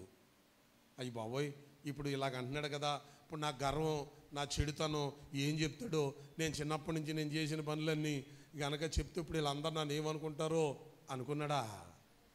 కదా? హల్లెలూయా చెప్పండి. ఇప్పుడు ఎవరన్నా చిన్నపిల్లడు ఇక్కడికి వచ్చి పిల్ల శాసనలు చేసాడు అనుకోండి, మీరేమనుకుంటారు? ఏయ్ పిల్లడో ఏంటి అని అనుకుంటాం.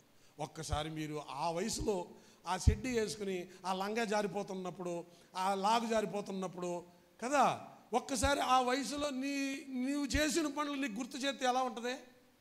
ఎప్పుడు బట్టల్లో టాయిలెట్ వేయలేదా నువ్వు? ఎప్పుడు బట్టల్లో టూకి వెళ్ళలేదా నువ్వు? ఆ రెక్కట్టుకుని జుట్టట్టుకుని మీ అమ్మ ఆ గోళం కాడికి తీసుకెళ్ళిపోయి నీకు ఎప్పుడు కడగలేదా? ఇవన్నీ చేసిందనివే కదా నువ్వు, కాదా? అన్నీ చేసిన వాళ్ళవే. హల్లెలూయా చెప్పండి. అప్పుడు అక్కడ టాయిలెట్స్ ఎక్కడున్నాయో చూసి పోసేవాడు ఎవడున్నాడండి? ఇయాలు వచ్చినాయి టాయిలెట్స్ కదా. అన్న ఒక పక్క నుంచి వారిస్తున్నా సరే దావీదు కనీసం చెవిని పెట్టలేదండి. క్రైస్తవ జీవితాన్ని ప్రభు రాజ్యం దాకా కొనసాగించుకోవాలంటే ఇవన్నీ భరించగలిగినోడు కావాలి. చూడండి, సౌలు చెప్తున్నది నిజమే. ఆడు బాలుడు, గొలియాతును పక్కన నిలబెడితే ఎందుకు ఆనడానికి కూడా అవకాశం లేదు కదండి. అలాగని ఎలియాబు చెప్పింది కూడా నిజమే. ఎందుకంటే చిన్నప్పటి నుంచి ఎత్తుకుని ఆడిని ఆడిచ్చినోడు ఎలియాబు. ఆడు ఎలాంటోడో ఆయనకి తెలుసు. కానీ అతనిలో ఉన్న నైపుణ్యత వాళ్ళకి తెలియదు. కన్న తండ్రికి కూడా అర్థం కాలా. వీరేనా నీ కుమారులలో ఇంకా ఎవడైనా ఉన్నాడా అని సమూయేలు అడిగినప్పుడు ఏమన్నాడు చెప్పండి? యోషియా ఇంకే ఎందుకులే, ఏమి లేదులే అన్నాడు. అన్నాడు? ఉన్నాడు ఒకడు కడసారుడు. అయ్యా ఇలాంటి వాళ్ళే నీకు నచ్చలేదు, ఆడేమి నచ్చుతాడు నీకు అంటే తండ్రికి కూడా తెలియదు ఎవరిలో ఉన్న నైపుణ్యత. దావీదులో ఉన్న నైపుణ్యత, దావీదులో ఉన్న పరాక్రమము ఎవరికి తెలియదు? తండ్రికి కూడా తెలియదు. కాబట్టి మిమ్మల్ని కూడా దేవుడు ఇక్కడికి ఊరికే పిలవలా, మీరు కూడా ఇక్కడికి ఊరికే రాలా. ఒకవేళ నిన్ను గూర్చి లోకం ఏమైనా అనుకోవచ్చు. ఒకప్పుడు నువ్వు చెడ్డదానివే, ఒకప్పుడు నువ్వు చెడ్డవాడివే, ఒకప్పుడు నువ్వు మంచిదానివి కాకపోవచ్చు. ఒకవేళ ఒకవేళ ఒకప్పుడు చెడుదనువనో మంచి చెడ్డవాడువనో అనుకున్నంత మాత్రాన క్రైస్తవ జీవితంలో అడుగుపెట్టిన వాళ్ళు ఎవరు కూడా ఎవరిలోని అలాంటి చెడుతనాన్ని చూడకూడదు, ఎవరిలోని అలాంటి పాపాన్ని చూడకూడదు, ఎవరిని గూర్చిన ఆ పాపపు ఆలోచనలు కానీ మాటలు కానీ నీ నోరారను పలకకూడదు. ఒకవేళ నీకు తెలిసినా నువ్వేం చేయాలో తెలుసా? వాళ్ళ గురించి ప్రార్థన చేయాలి. అది ఎలాంటిదో తెలుసా? ఇప్పటికీ మారలేదమ్మా. ఈ సోది చెప్పావనుకో, ఏదో ఒక రోజుని నువ్వు దేని గురించి చెప్తున్నావు అనుకో, ఒకవేళ ఆ దేవుడు తనను దర్శించాడు అనుకో, ఆమె పాపాలు పంటకు వచ్చేసినాయి అనుకో, దేవుని పాదాలు పట్టుకున్నదనుకో, కన్నీరు కార్చి పశ్చాత్తాపడిందనుకో, దేవుడు ఆమెను ఆశీర్వదించాడు అనుకో, ఆవిడ హీరోయిన్ అయిపోద్ది, నువ్వు ఎదవ అయిపోతావు. తెలుసా నీకు ఆ సంగతి? హల్లెలూయా. ఇతరుల లోపాలు చూసిన వారు ఎప్పుడూ ఆశీర్వదించబడరు. ఇతరుల లోపాలు పాపాలను చూసిన వారు ఎప్పుడు ప్రార్థనలో బలపడరు, వాక్యము వారిలో ఫలించదు. ఎందుకంటే వారిలో ఉన్న ఆ చెడు స్వభావాల వల్ల వారిలో పడిన విత్తనాలను, వాక్యమైన విత్తనాలని సాతానుడు ఎత్తుకుపోతాడు. వాక్యం ఫలించదు నీలో.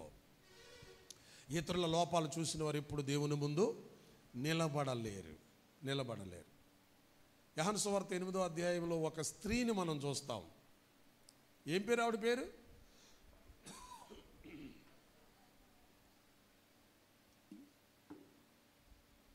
ఎంత పచ్చిగా రాశాడంటే మాట, వ్యభిచారమందు పట్టబడిన ఒక స్త్రీ. ఎలా రాశాడు? వ్యభిచారమందు పట్టబడిన ఒక స్త్రీ రెడ్ హ్యాండెడ్గా పట్టుకున్నారు. ధర్మశాస్త్ర ప్రకారంగా కదండి, ధర్మశాస్త్ర ప్రకారంగా రాళ్ళతో కొట్టి చంపేయాలి. అలాంటి సమయంలోనే చావుకి రెడీ అయిపోయింది, చంపేవాళ్ళు రాళ్ళు పట్టుకుని వెళ్ళిపోయారు. యేసయ్య ఎదురయ్యాడు. ఎవరి కోసం వచ్చాడు ఆయన ఈ లోకానికి? పాపులను రక్షించుటకు క్రీస్తు యేసు ఈ లోకమునకు వచ్చెను. పాపము చేసి ప్రాణాలు చేతిలో పట్టుకుని పరుగులాడుతుంది ఒక సహోదరి. ఆ పాపంలో ఉన్న మనిషిని చంపడానికి బయలుదేరింది నీతిమంతుల ఒక వర్గం. యేసయ్య ఎదురొచ్చాడు. వెంటనే ఆమె ఆయన ప్రక్కన నిలబడింది. వీళ్ళు అనుకున్నారు భలే ఛాన్స్, లక్కీ ఛాన్స్. ఏంటి లక్కీ ఛాన్స్? ఆయన్ను కూడా చంపేయాలని ఎప్పటి నుంచో చూస్తున్నారు కదా. వీళ్ళు ఏమనుకున్నారంటే ఒకేసారి ఇద్దరిని వేసేయచ్చు అనుకున్నారు. బోధకుడా, మోషే ధర్మశాస్త్ర ప్రకారంగా ఇదిగో ఇలాగ పాపం చేసిన వాళ్ళు ఏం చేయాలా? రాళ్ళతో కొట్టి చంపమని మోషే ధర్మశాస్త్రంలో రాశాడు కదా, నువ్వేమంటావు అని అడిగారు. అప్పుడు ప్రభు అన్నాడు, నేనేమంటాను, నేనేమన్నా, ఖచ్చితంగా కొట్టి చంపేయాలి. కానీ మోషే రాసిన ధర్మశాస్త్రంలో మీరు ఒక లాజిక్ మిస్ అవుతున్నారా, యూజ్లెస్. ఏంటి ఆ లాజిక్? పాపం చేసిన వాళ్ళని రాళ్లతో కొట్టి చంపాలి, కానీ కొట్టవలసిన వాడు ఎవడో తెలుసా? పాపము చెయ్యని వాడు కొట్టాలి. ఏ భేదము లేదు, అందరూ పాపము చేసి దేవుడు అనుగ్రహించి, ఏ భేదము లేదు, వయసుతో పని లేదు, అందరూ పాపము చేసి దేవుడు అనుగ్రహించే మహిమను పొందలేకపోతున్నారు.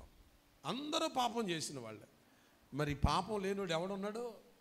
యేసు తప్ప ఈ ప్రపంచంలో మరొకడు భూమి మీద అవతరించలేదు.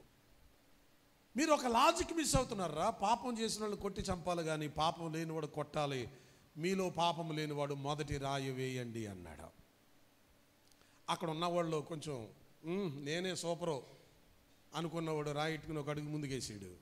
యేసు ఆయన క్రిందకు వచ్చుని నేల మీద ఏవో ఏవో అని రాశాడు తప్ప ఒరిజినల్గా ఏమండి హిస్టరీలోనూ వేరే వేరే తర్జుమాలోనూ ఏమని రాసేసాడంటే డైరెక్ట్గా దేవుడు ఆమెను కొట్టడానికి వచ్చిన వారి పాపాలను రాశాడు అని.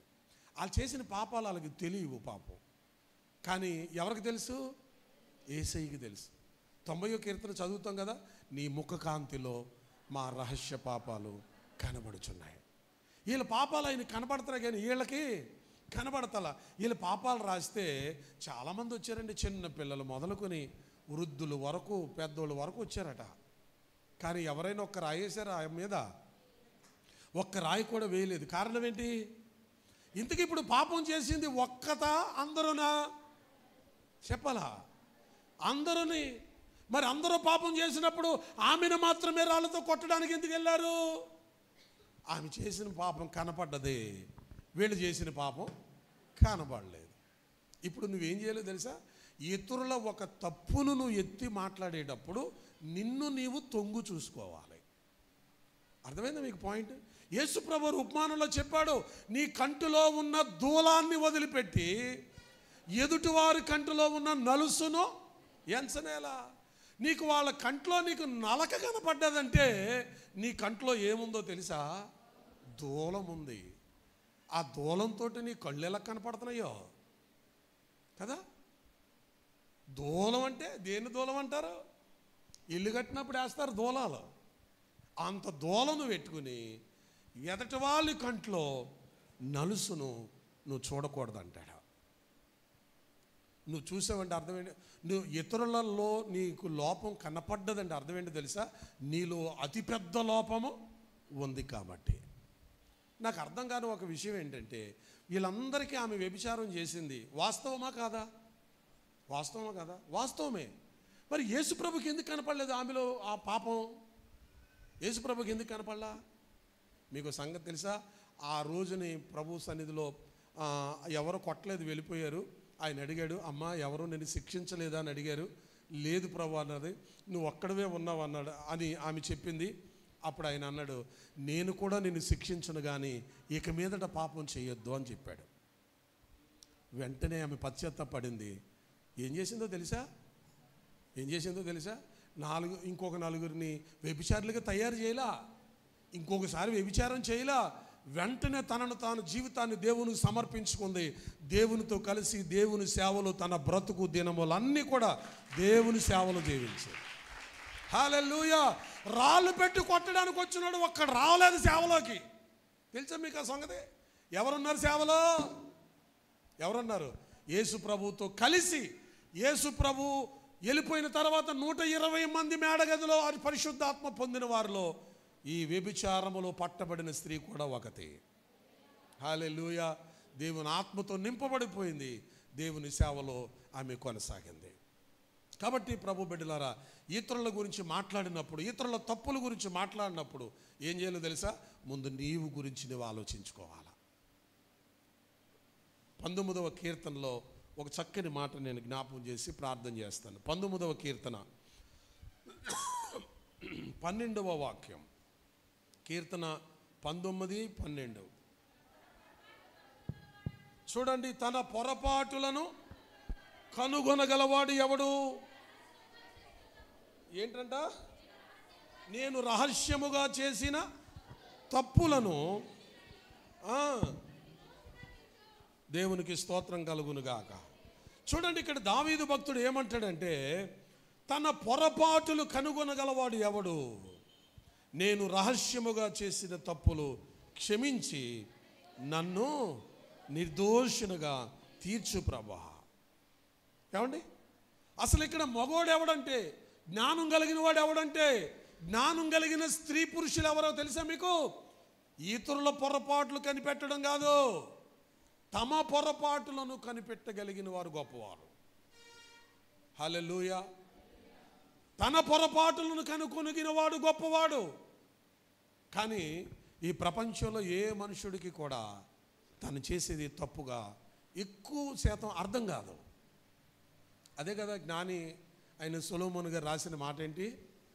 తన దృష్టికి తన మార్గము సరి అయినదిగానే కనబడును కానీ చివరికి మరణానికి వెళ్ళిపోద్ది. కొందరు ముందుగా పాపం చేస్తారు, కొందరు తెలియదు, పాపం తెలియకుండానే చేస్తారు. తెలియకుండా చేసిన పాపం చేసే వాళ్ళకి ఇబ్బంది ఏమీ లేదు.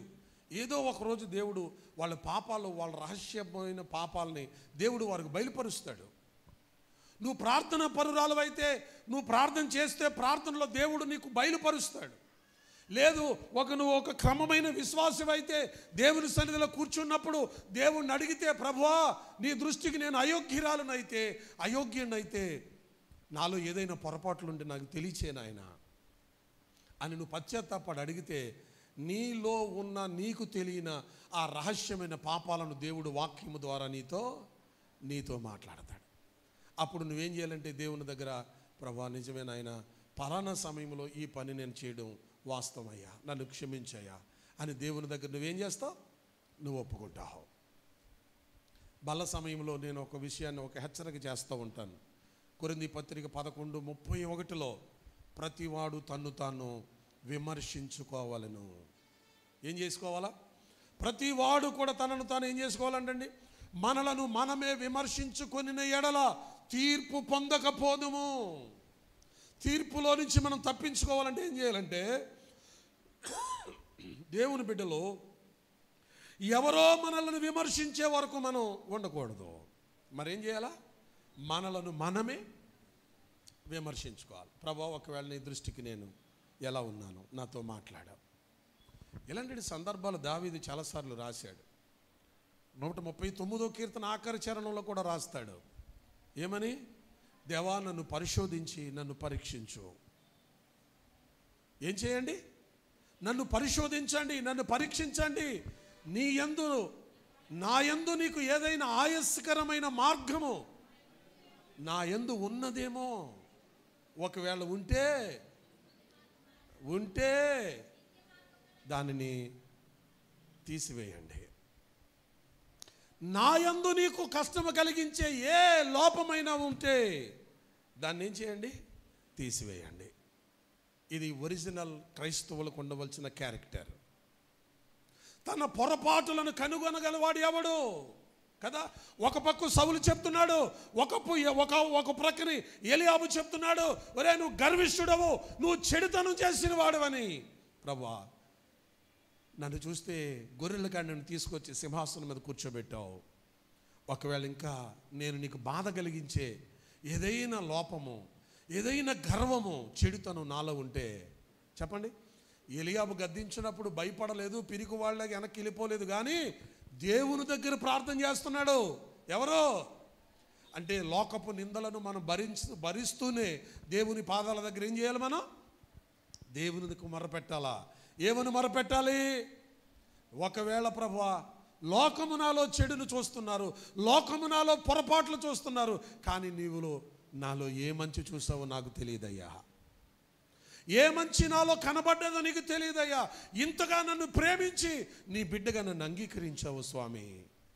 ఒకవేళ నిన్ను ఎక్కడైనా నేను నా ప్రవర్తనలో, నా మాటలో, నా క్రియలలో, నా జీవితంలో, నా రహస్య జీవితంలో ఒకవేళ నీకు నేను ఎక్కడైనా బాధ కలిగిస్తే ఏం చేయండి? అలాంటిది ఏదైనా ఉంటే నాలో నుండి తీసివేయండి ప్రభువా అని ప్రార్థన చేసి పశ్చాత్తాప పడితే చెప్పండి, దేవుడు నేను ఇంకా యోగ్యుడుగా దేవుడు నిన్ను ఆశీర్వదిస్తాడు. హల్లెలూయా చెప్పండి గట్టిగా, ఇంకా కొంచెం గట్టిగా చెప్పాలా? హల్లెలూయా. పేతురు లాంటిది వాడు. ఒకవేళ నీకు తెలియకుండా నువ్వు పాపం చేస్తే నువ్వేం చేయాలి తెలుసా? దేవుని చేత నువ్వు హెచ్చరించబడినప్పుడు దాన్ని సరిదిద్దుకోవాలా. మరీ ముఖ్యంగా ఇతరులను గూర్చి నువ్వు చూసే దోషాలను ఎప్పటికీ అది నీలో నిలిచి ఉండకుండా జాగ్రత్త పడాలా. ఎందుకంటే ఒకప్పుడు అందరం అలాంటి వాళ్ళమే. లోకంలో పనికిమాలిన మనుషులు కనబడుతున్నప్పుడు, చెడ్డ మనుషులు కనబడుతున్నప్పుడు నొచ్చుకోవద్దు. నువ్వు ఒకవేళ నువ్వు నొచ్చుకుంటే దానిని నువ్వు ఆ పాపాన్ని, ఆ దృశ్యాలు నీ కళ్ళ ముందు కనపడితే నిజంగా నువ్వు ఒక క్రైస్తవుడుగా ప్రభు బిడ్డగా నువ్వు ఆలోచన చేస్తే ఆ బిడ్డ కొరకు వెంటనే నువ్వు ఇంటికి వెళ్ళి మోకాళ్ళు వేసి దేవుని సన్నిధిలో ప్రార్థన చేయాలి. ప్రభువా, పలానా సహోదరిని మార్చండి అయ్యా, ఆమె ప్రవర్తన అనేకులు ప్రియులరా ప్రభువా చూసి చాలా అసహించుకుంటున్నారయ్యా, ఆ బిడ్డను మార్చు నాయన, నీ నామానికి అవమానం కలగనియొద్దు నాయన అని ప్రార్థన చేయి. అలాంటి ఒక సహోదరుడు కనపడితే ప్రార్థన చేయి. కానీ వాళ్ళను గురించి కమ్మగా మాట్లాడుకునే మనసు మాత్రం లేకుండా నువ్వు చూసుకో. కమ్మగా మాట్లాడే మనసు లేకుండా చూసుకో. హల్లెలూయా చెప్పండి. పేతురు యేసు ప్రభుతో తిరిగినవాడు. చెప్పాను కదా, పేతురు యేసు ప్రభుతో తిరిగినవాడు. చెడ్డవారే ఆయన మినిస్ట్రీలో కీలక పాత్రలు పోషించిన వాళ్ళు అందరూ అలాంటి వాళ్ళే. చూడండి, 12 మందిలో యేసు ప్రభును పట్టించినప్పుడు ఇస్కరియోతు యూదా కనబడతాడు. అంతకు మునుపు జరిగిన వ్యవహారాల్లో ఎవరు మంచోళ్ళు ఎవరు చెడ్డోళ్ళు 12 మందిలో చెప్పండి? ఎవరు మంచోళ్ళు ఎవరు చెడ్డోళ్ళు? వాళ్ళందరిలోకి చెడ్డోడు పేతురే. ఎవరందరిలోకి? ఆ 12 మందిలో కూడా అందరిలో కంటే చెడ్డోడు పేతురే. అబద్ధాలు చెప్పినోడు పేతురే. బొంకేసినోడు పేతురే. ప్రాణాలు పెడతామన్నవాడు పేతురే. కత్తి తీసి సైనికుడు చెవు కోసేసినోడు కూడా, నరికేసినోడు కూడా పేతురే. పేతురు చేసిన పొరపాట్లు ఆ 12 మంది శిష్యుల్లో అప్పటికి యోధా యేసును అప్పగించక మునుపు, ఏమండి, ఆ 30 వెండి నాణాలకు బేరం కుదుర్చుకోక మునుపు వాళ్ళందరిలోకి అత్యంత చెడ్డోడు, మా దుర్భాషలాడేవాడు, బొంకేవాడు ఎవడాను ఉన్నాడంటే ఆయన పేతురే. యేసును ప్రధాన యాజకుని ఇంటికి తీసుకెళ్ళినప్పుడు, సిలువకు అప్పగించబడినప్పుడు పేతురు కూడా వెళ్ళిపోయాడు.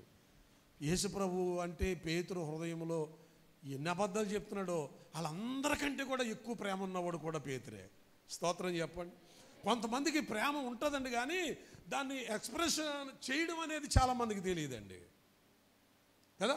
పేతురుకి ఎంత ప్రేమ లేకపోతే వాళ్ళు ఎవడో కనపడలేదు, కానీ పేతురు మాత్రం ఏం చేశాడు? వెనకాల ప్రధాన యాజకుని ఆ ఇంట్లోకి కూడా వెళ్ళిపోయాడండి ఇతను. ఎందుకు వెళ్ళనిచ్చారు పేతురునంటే ప్రధాన యాజకుడికి తెలిసిన వాడంట పేతురు, అందుకని లోపలికి వెళ్ళిపోయాడు. అది మరి ఆ టైంలో వాళ్ళు మంట కాగుతుంటే వెళ్ళిపోయి అక్కడ కూర్చున్నాడు. కూర్చుంటే గమనించండి, అక్కడ ఒక పిల్ల, మరి వాళ్ళకి పరిచయం చేయడానికి ఉన్న పిల్ల అనుకుంటా, చూసి పేతురు ముఖాన్ని చూసి ఆనమలు కట్టేశారండి. ఏమని ఆనమలు కట్టారు? నువ్వు యేసుతో కూడా ఉన్నవాడు కదా. లేదు, నీ పలుకు చెప్పాలి, మీరు నీ మాటే నువ్వు యేసుతో ఉన్నవాడు అని చెప్పేస్తుంది అన్నారు. అప్పటికి పేతురు పరిపూర్ణుడిగా మారలేదు. ఇప్పుడు పేతురుని ఎలాగ ఆనమలు కట్టారు చెప్పండి? పేతురు ఎంతకాలం యేసు ప్రభుతో సహవాసం చేశాడు చెప్పండి? 3.5 సంవత్సరాల. 3.5 సంవత్సరాల. నేను గత 2-3 వారాల్లో చెప్పిన ఒక సబ్జెక్టులో చెప్పాను, పాలు తాగే సందర్భంలో. 3.5 సంవత్సరాల కాలము యేసుతో నడిచిన అనుభవము పేతురు రూపాన్ని మార్చింది, పేతురు మాటలు మార్చింది. 3.5 సంవత్సరాల్లో ఇతడు యేసుతో ఉన్నవాడు అని వాళ్ళు గుర్తించిన దాని కారణం ఏంటో చెప్పండి? పేతురు రూపము, పేతురు యొక్క మాట. అంటే మారిందా మారలేదా? మారిపోయింది. ఎన్ని సంవత్సరాలు మనం యేసు ప్రభుతో సాగుతున్నది? ఇప్పటికీ నీ మాట మారదు, ఇప్పటికీ నీ ఆ దొంగ చూపులు మానవు, ఇప్పటికీ నీ క్యారెక్టర్ మారదు, ఇప్పటికీ నీ వస్త్రధారణ మారదు, ఇప్పటికీ దేవుని మందిరానికి నువ్వు వచ్చే ఆ క్రమబద్ధీకరమైన పద్ధతులు మారు. ఏంటంటే నేను దేవుణ్ణి నమ్ముకున్నాను. దేవుణ్ణి చాలామంది నమ్ముకుంటారండి, కానీ దేవుడు త్రోసివేస్తాడని సంగతిని గుర్తుపెట్టుకో. నీ పద్ధతులు మారకపోతే, నీ మాటలు మారకపోతే నువ్వు మందిరంలోనే ఉంటావు, క్రైస్తవురాలుగానే ఉంటావు, క్రైస్తవుడుగానే కొనసాగుతావు. కానీ నీలో యథార్థత లేనప్పుడు దేవుడు నిన్ను ఆయన దృష్టిలో నుంచి త్రోసివేస్తాడు. దేవుడు త్రోసివేసినోడు ఎవడు పరలోకానికి వెళ్ళడు, దేవుడు త్రోసివేస్తాడు. పేతురు బొంకిన అక్కడ కూడా బొంకేశాడు, మళ్ళీ అక్కడ కూడా బొంకేశాడు. యేసుతో ఉన్నవాడువా? లేదు, నాకు ఆయన ఎవరో తెలియదు అన్నాడు. తెలియదు అన్నప్పుడు జరిగిన సంఘటన ఏంటి తెలుసా మీకు? వాళ్ళ దగ్గర మాత్రం తెలియదని చెప్పాడు, కానీ అంతకుముందు ప్రభువా నీ కోసం ప్రాణం పెడతాను అని అన్నప్పుడు యేసు ప్రభు ఏమన్నాడు తెలుసా? పేతురు, కోడి ముమ్మారు కూసినప్పుడు నువ్వు నేను ఎరగనని చెప్తావు అన్నాడు. ఈ 3 సార్లు బొంకాడంట. వెంటనే పక్కనే కుక్కురుకో అని కోడి 3 సార్లు కూసిందట. కోడి కూత పేతురు హృదయాన్ని తాకిందట. కోడి కూత పేతురు హృదయాన్ని తాకిందట. కోడి కూత వినగానే పేతురు ఏం చేశాడు తెలుసా మీకు? ఆ కూర్చున్న వారిలో నుంచి లేచి ఒక పక్కకి వెళ్ళిపోయి, నీవు కోడి కూయిక మునిపే నన్ను చెప్పాలా, ముమ్మారు నన్ను ఎరగనని చెప్తావన్న మాట గుర్తుకొచ్చి పశ్చాత్తాపడి ఏడ్చాడు. చప్పట్లు కొట్టండి ఒకసారి గట్టిగా. మత్తయి సువార్త 26వ అధ్యాయము ఆఖరి వచనం 75వ వచనం. మత్తయి సువార్త 26:75. కనుక కోడి కూయక మునుపు నీవు నన్ను ఎరగవని చెప్పేదవని యేసు తనతో అనిన మాట పేతురు జ్ఞాపకమునకు తెచ్చుకుని వెలుపలకు పోయి సంతాపపడి ఏడ్చెను. ఎంత పెద్ద మనసున్నవాడు చెప్పండి పేతురు. ఇప్పుడు ఎంత మనసు ఉందండి ఆయనకి. యేసు ప్రభు చెప్పిన మాట అతని కోడి కూత చెవిని పడగానే బయటకు వచ్చేసి ఈ మాట యేసయ్య ముందే చెప్పాడు నాతో, ప్రభా నేను ఎంత దౌర్భాగ్యుడిని, నువ్వు చెబితే నేను మంచోడు అనుకున్నాను, బొంకలేను అనుకున్నాను, కానీ ఈ మాట ఎంత యథార్థమైనదయ్యా, నన్ను క్షమించు ప్రభా అని వెలుపలకు పోయి పశ్చాత్తాపడి ఏడ్చాడట. అంటే అతని తప్పును యేసు ప్రభు, అర్థమైందండి, యేసు ప్రభు స్వయంగా చెప్పినప్పుడు అతనికి అర్థం కాలా, కానీ ప్రత్యక్షంగా అతడు ఆ పాపము ఆ తిరుగుబాటు చేసినప్పుడు, అలాగున అతడు యేసు ఎవరో నేను ఎరగనని చెప్పినప్పుడు కోడి కూత ద్వారా హెచ్చరించబడ్డాడంట పేతురు. అర్థమైంది మీకు? ఒకవేళ మీ జీవిత ప్రయాణంలో ఏవైనా జరిగినా, ఒకవేళ ఎప్పుడైనా నువ్వు లోబడకపోయినా, దేవుని స్వరము నిన్ను తాగుతున్నప్పుడు, దేవుని వాక్యము నిన్ను హెచ్చరిస్తున్నప్పుడు, నీవు చేసిన దోషమైన అవిధేయతైన అనాలోచనైనా నీకు అర్థమైనప్పుడు చేయవలసిన పని ఏంటో తెలుసా? వెంటనే పేతురులాగా ఏం చేయాలా? పశ్చాత్తాపడాలా. ప్రభువా నన్ను క్షమించు నాయనా, నిజమే నీ మాటలు ఎంత యథార్థమైనవి స్వామి, నన్ను త్రోసివేయద్దు ప్రభా అని నువ్వేం చేయాలంటే పశ్చాత్తాపడాలి. హల్లెలూయా చెప్పండి. ఏం చేయాలా? పశ్చాత్తాపడాలి. కాబట్టి దేవుని వాక్యం వింటున్న ప్రభు బిడ్డలారా, ఎలియాబును గురించి అతడు చెప్తున్నాడు, ఇతడి దేవుడు అభిషేకించే మనుషుడు అనుకున్నప్పుడు ఆయన ఏమంటాడు తెలుసా? నువ్వు పై రూపాన్ని ఎత్తును చూస్తున్నావు సమయంలో, నేను హృదయాలను చూస్తున్నాను, నేను నిశ్చయముగా ఎలియాబును అతనిని త్రోసివేసి తిని. ఏం చేశాను? నేను అతనిని త్రోసివేసి తిని. ఎందుకు త్రోసివేశాడు దేవుడు ఎలియాబును అంటే? ఎందుకు త్రోసివేశాడు? అతడు యథార్థవంతుడు కాదు. నువ్వు ఎంత భక్తి చేసినా నీ జీవితంలో యథార్థత లేకుండా నువ్వు బ్రతికితే, అర్థమవుతుందండి, ఇతరుల తప్పులను నువ్వు చూస్తూ నువ్వు పోతే ఎప్పటికీ నువ్వు ఆత్మీయంగానైనా, ఏమంటే కుటుంబంగానైనా, ఆర్థికంగానైనా ఎప్పటికీ నువ్వు వర్ధిల్లలేవు. అలాంటి వారిని గురించి ఎన్నడూ నువ్వు మాట్లాడకు. నువ్వు చేయలేని పని ఎవరైనా చేస్తే సంతోషించు. నువ్వు ఇవ్వలేనిది ఎవరైనా ఇస్తే సంతోషించు. నువ్వు ఉండగలిగినట్లు నువ్వు ఉండలేకపోయిన ఇతరులు ఎవరైనా ఉపవాసాలు ఉంటే నువ్వు సంతోషించు.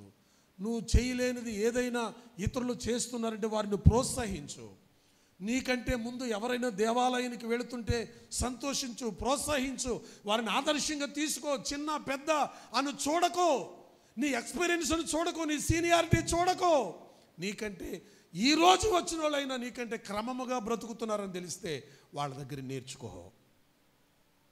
ఎందుకంటే దేవుడు నిన్ను త్రోసివేస్తాడు. మనలను మనమే విమర్శించుకుంటే తీర్పు పొందకపోతాం. ప్రజలందరూ కోరుకున్నట్లుగానే సౌలును దేవుడు కోరుకున్నాడు. కానీ 40 సంవత్సరాలు సౌలును రాజుగా చేస్తే ప్రియులారా, 13 సంవత్సరాల తర్వాతే సౌలు దేవుని మాటలను, దేవుని ఆజ్ఞలను తిరస్కరించేశాడు. మనిషి మాత్రం అలాగే ఉన్నాడు రాజుగా, కానీ దేవుడు అతనిని తొలగించేశాడు. ఎందుకు తొలగించేశాడో తెలుసా? అతను చేస్తున్నటువంటి క్రియలన్నీ దేవునికి బాధ కలిగించాయట. సమూయేలు మొదటి గ్రంథము 15వ అధ్యాయము, ఒక్కసారి చదువుతారా మాట? సమూయేలు మొదటి గ్రంథము 15వ అధ్యాయము 10వ వాక్యం చదవండి. 15:10 సమూయేలు మొదటి గ్రంథం. అందుకు యెహోవా వాక్కు సమూయేలునకు ప్రత్యక్షమై ఇలాగు సెలవిచ్చెను, సౌలు నన్ను అనుసరింపక వెనుక తీసి నా ఆజ్ఞలను గైకొనకపోయెను గనుక అతనిని రాజుగా నిర్ణయించినందుకు నేను పశ్చాత్తాపపడుచున్నాను. అందుకు సమూయేలు కోపావేశుడై ఆ రాత్రి అంతా దేవునికి ప్రార్థన చేస్తున్నాడు. అబ్బా చాలా మంచి మాట, జాగ్రత్తగా వినండి. అమాలేకీయుల మీదకి యుద్ధానికి వెళ్ళి వస్తున్నాడు, వచ్చేసాడు సౌలు. సౌలును దర్శించడానికి సమూయేలు వస్తున్నాడు. వస్తున్న సమూయేలుతో దేవుడు మాట్లాడుతున్నాడు. సమూయేలుకు ప్రత్యక్షమై దేవుడు చెప్తున్నాడు, సౌలు నన్ను అనుసరింపకుండా నన్ను ప్రక్కన పెట్టేసి నా ఆజ్ఞలు గైకొనడం మానేశాడు గనుక సౌలును నేను రాజుగా కోరుకున్నందుకు, నిర్ణయించినందుకు సమూయేలా నేను పశ్చాత్తాపడుతున్నాను అన్నాడు. ఏ ప్రభువా ఏం జరిగిందయ్యా అంటే అప్పుడు సమూయేలుకి ఆయన చెప్పాడు. అప్పుడు సమూయేలు కూడా చాలా కోపం వచ్చిందట. చూడండి, అందుకు సమూయేలు కోపావేశుడై ఏం చేశాడు? వెంటనే సౌలును తిరస్కరించలా సమూయేలు. తెలుసా మీకు ఆ సంగతి? దేవుడు నేను ఆడిని గూర్చి నేను బాధపడుతున్నాను, సంతాపపడుతున్నాను అని దేవుడు చెప్పినప్పటికీ కూడా కోపం అంటే వచ్చింది. కానీ ఎందుకురా ఇలాంటి పిచ్చి పని చేసావు అని కోపావేశుడై సమూయేలు దేవుని సన్నిధికి వెళ్ళి రాత్రంతా కూడా ఏం చేశాడట? రాత్రంతా దేవుని దగ్గర ప్రార్థన చేశాడట. ప్రార్థన అంటే ఎలా చేశాడు అనుకుంటున్నారు? కన్నీరు మున్నీర ఏడుస్తూ ఉన్నాడు. ఏంటి ప్రభువా, నిన్ను ఇలాగ తిరస్కరించారు, నిన్ను వదిలేసి రాజు కావాలన్నారు, వీడు చూస్తే ఇలా చేశాడు అయ్యా అని ఏడ్చి సంతాపపడి, దేవుడే కాదు ఆయన కూడా ఏడుస్తుంటే దేవుడు ఆ ఏడుపుల్లో ఉన్న ఆ ఏడుపుతో ఉన్నటువంటి సమూయేలును మరలా దర్శించాడు. దర్శించి ఏం చెప్పాడు తెలుసా? 16వ అధ్యాయం మొదటి వచనం.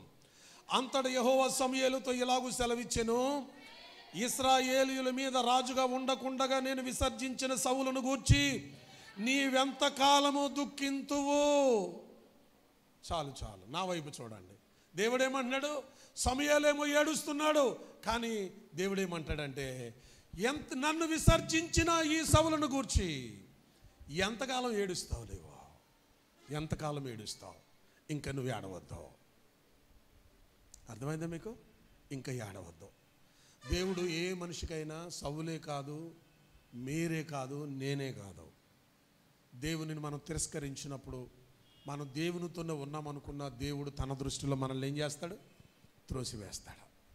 మనుషులు మన క్రైస్తవులు అనుకుంటాం, చచ్చిపోతే పరలోకం వెళ్తాం అనుకుంటాం, కానీ భయంకరమైన ఆ కటిక చీకటిలోనికి ఆ పెండ్లి వస్త్రం లేని వాడిని త్రోసినట్టు దేవుడు త్రోసివేస్తాడు. కాబట్టి నా ప్రియమైన దేవుని బిడ్డలారా, కొన్నిసార్లు ఎన్ని ప్రార్థనలు చేసినా దేవుడు తిరస్కరిస్తే ఆ వ్యక్తిని మరలా లిస్టులోకి చేరడం సాధ్యం కాదు. సమూయేలు ఎంత ప్రార్థన చేశాడండి? ఆ రాత్రంతా దేవునికి మొర్ర పెట్టాడట. దేవుడు మరలా వచ్చి ఎంతకాలము నీవు నేను విసర్జించిన వాడిని గురించి నువ్వెంతకాలము దుఃఖిస్తావు. ఒకవేళ దేవుడు నిన్ను త్రోసివేసాడనుకో, నేను నీ కోసం ఉపవాసుకోవడం పెట్టినా నేను కాపాడలేను. బాగా గమనించాలి మీరు. అందరికీ కొన్నిసార్లు కొంత అర్థమైంది, అజ్ఞాన దశలోనూ అర్థమైంది ఏంటంటే మీరు శ్రమలో ఉన్నప్పుడు ప్రార్థన చేయండి అని చెప్తే, ఏదైనా బాగా కష్టం వస్తే మా ఇంట్లో ఉపవాసుకోవడం పెట్టుకుంటానండి, 3 రోజులు పెట్టండి, 7 రోజులు కాదు 70 రోజులు పెట్టినా నువ్వు పోతావు, కానీ నిన్నెవడో కాపాడలేడు. ఎందుకో తెలుసా? దేవుడు తన ఉద్దేశాలలో నుండి నిన్ను త్రోసివేయకపోతే నీకోసం దైవజనుడు ఉపవాసుని ప్రార్థన చేయక్కర్లా, రొట్టెనుగా తన ప్రార్థనలోనే దేవుడు నిన్ను కాపాడగలడు. హల్లెలూయా. నీవు దేవుని దృష్టిలో ఉన్నంత వరకు నువ్వు ఏవైనా చిన్న పొరపాట్లు చేసినా నువ్వు క్షమాపణ అడిగితే ప్రభు క్షమిస్తాడు. లేదా దైవజనుడు ప్రార్థన నిన్ను చేసేటట్లుగా దేవుడు చేస్తాడు. కానీ దేవుడు నిన్ను విసర్జించేసే వరకు వెళ్ళిపోయావనుకో, ఏదో అంటారు కదా, పీక్ స్టేజ్కి వెళ్ళిపోయింది సార్ అంటారు కదా, అంటే ఇంకా చాయిసెస్ ఏమి ఉండవు. ఇక ఉపవాస కోటాలు కాదు కదా, ఉద్యమ కోటాలు కాదు కదా, ఏ కూటము కూడా నిన్ను రక్షించలేదు. సమూయేలు ప్రార్థన, ఏమండి మీరు గమనించారా? సమూయేలు బ్రతికి ఉండగా ఫిలిస్తీయుడు ఎవడు ఇశ్రాయేలు మీదకి యుద్ధానికి రాలేదట. అంత శక్తివంతమైన ప్రార్థనా పరుడు సమూయేలు. కానీ ఒక సంగతి తెలుసా? సమూయేలు ప్రార్థన కూడా సౌలును కాపాడలేకపోయింది. ఎందుకని? దేవుడు సౌలును త్రోసివేశాడు. దేవుడు త్రోసివేయకుండా మనం కాపాడుకోవాలి. దేవుడు త్రోసివేయకుండానే దేవుని వాక్యముతో మనం హెచ్చరించబడినప్పుడు ఒకవేళ ఏదైనా రహస్యము పాపము చేసినా, ఇంకా అక్రమముగా నువ్వు బ్రతుకుతున్నా, దేవుని దగ్గర పశ్చాత్తాపడాలి. ఇన్ని సంవత్సరాలుగా దేవుని సన్నిధికి వస్తున్న నీ జీవితంలో ఇప్పటికీ క్రమంగా లేకుండా, ఇప్పటికీ ఒక బాధ్యత లేకుండా, ఇప్పటికీ ప్రార్థన అంటే కనీసం కొంచెం కూడా శ్రద్ధ లేక, ఆదివారం అనే దానికి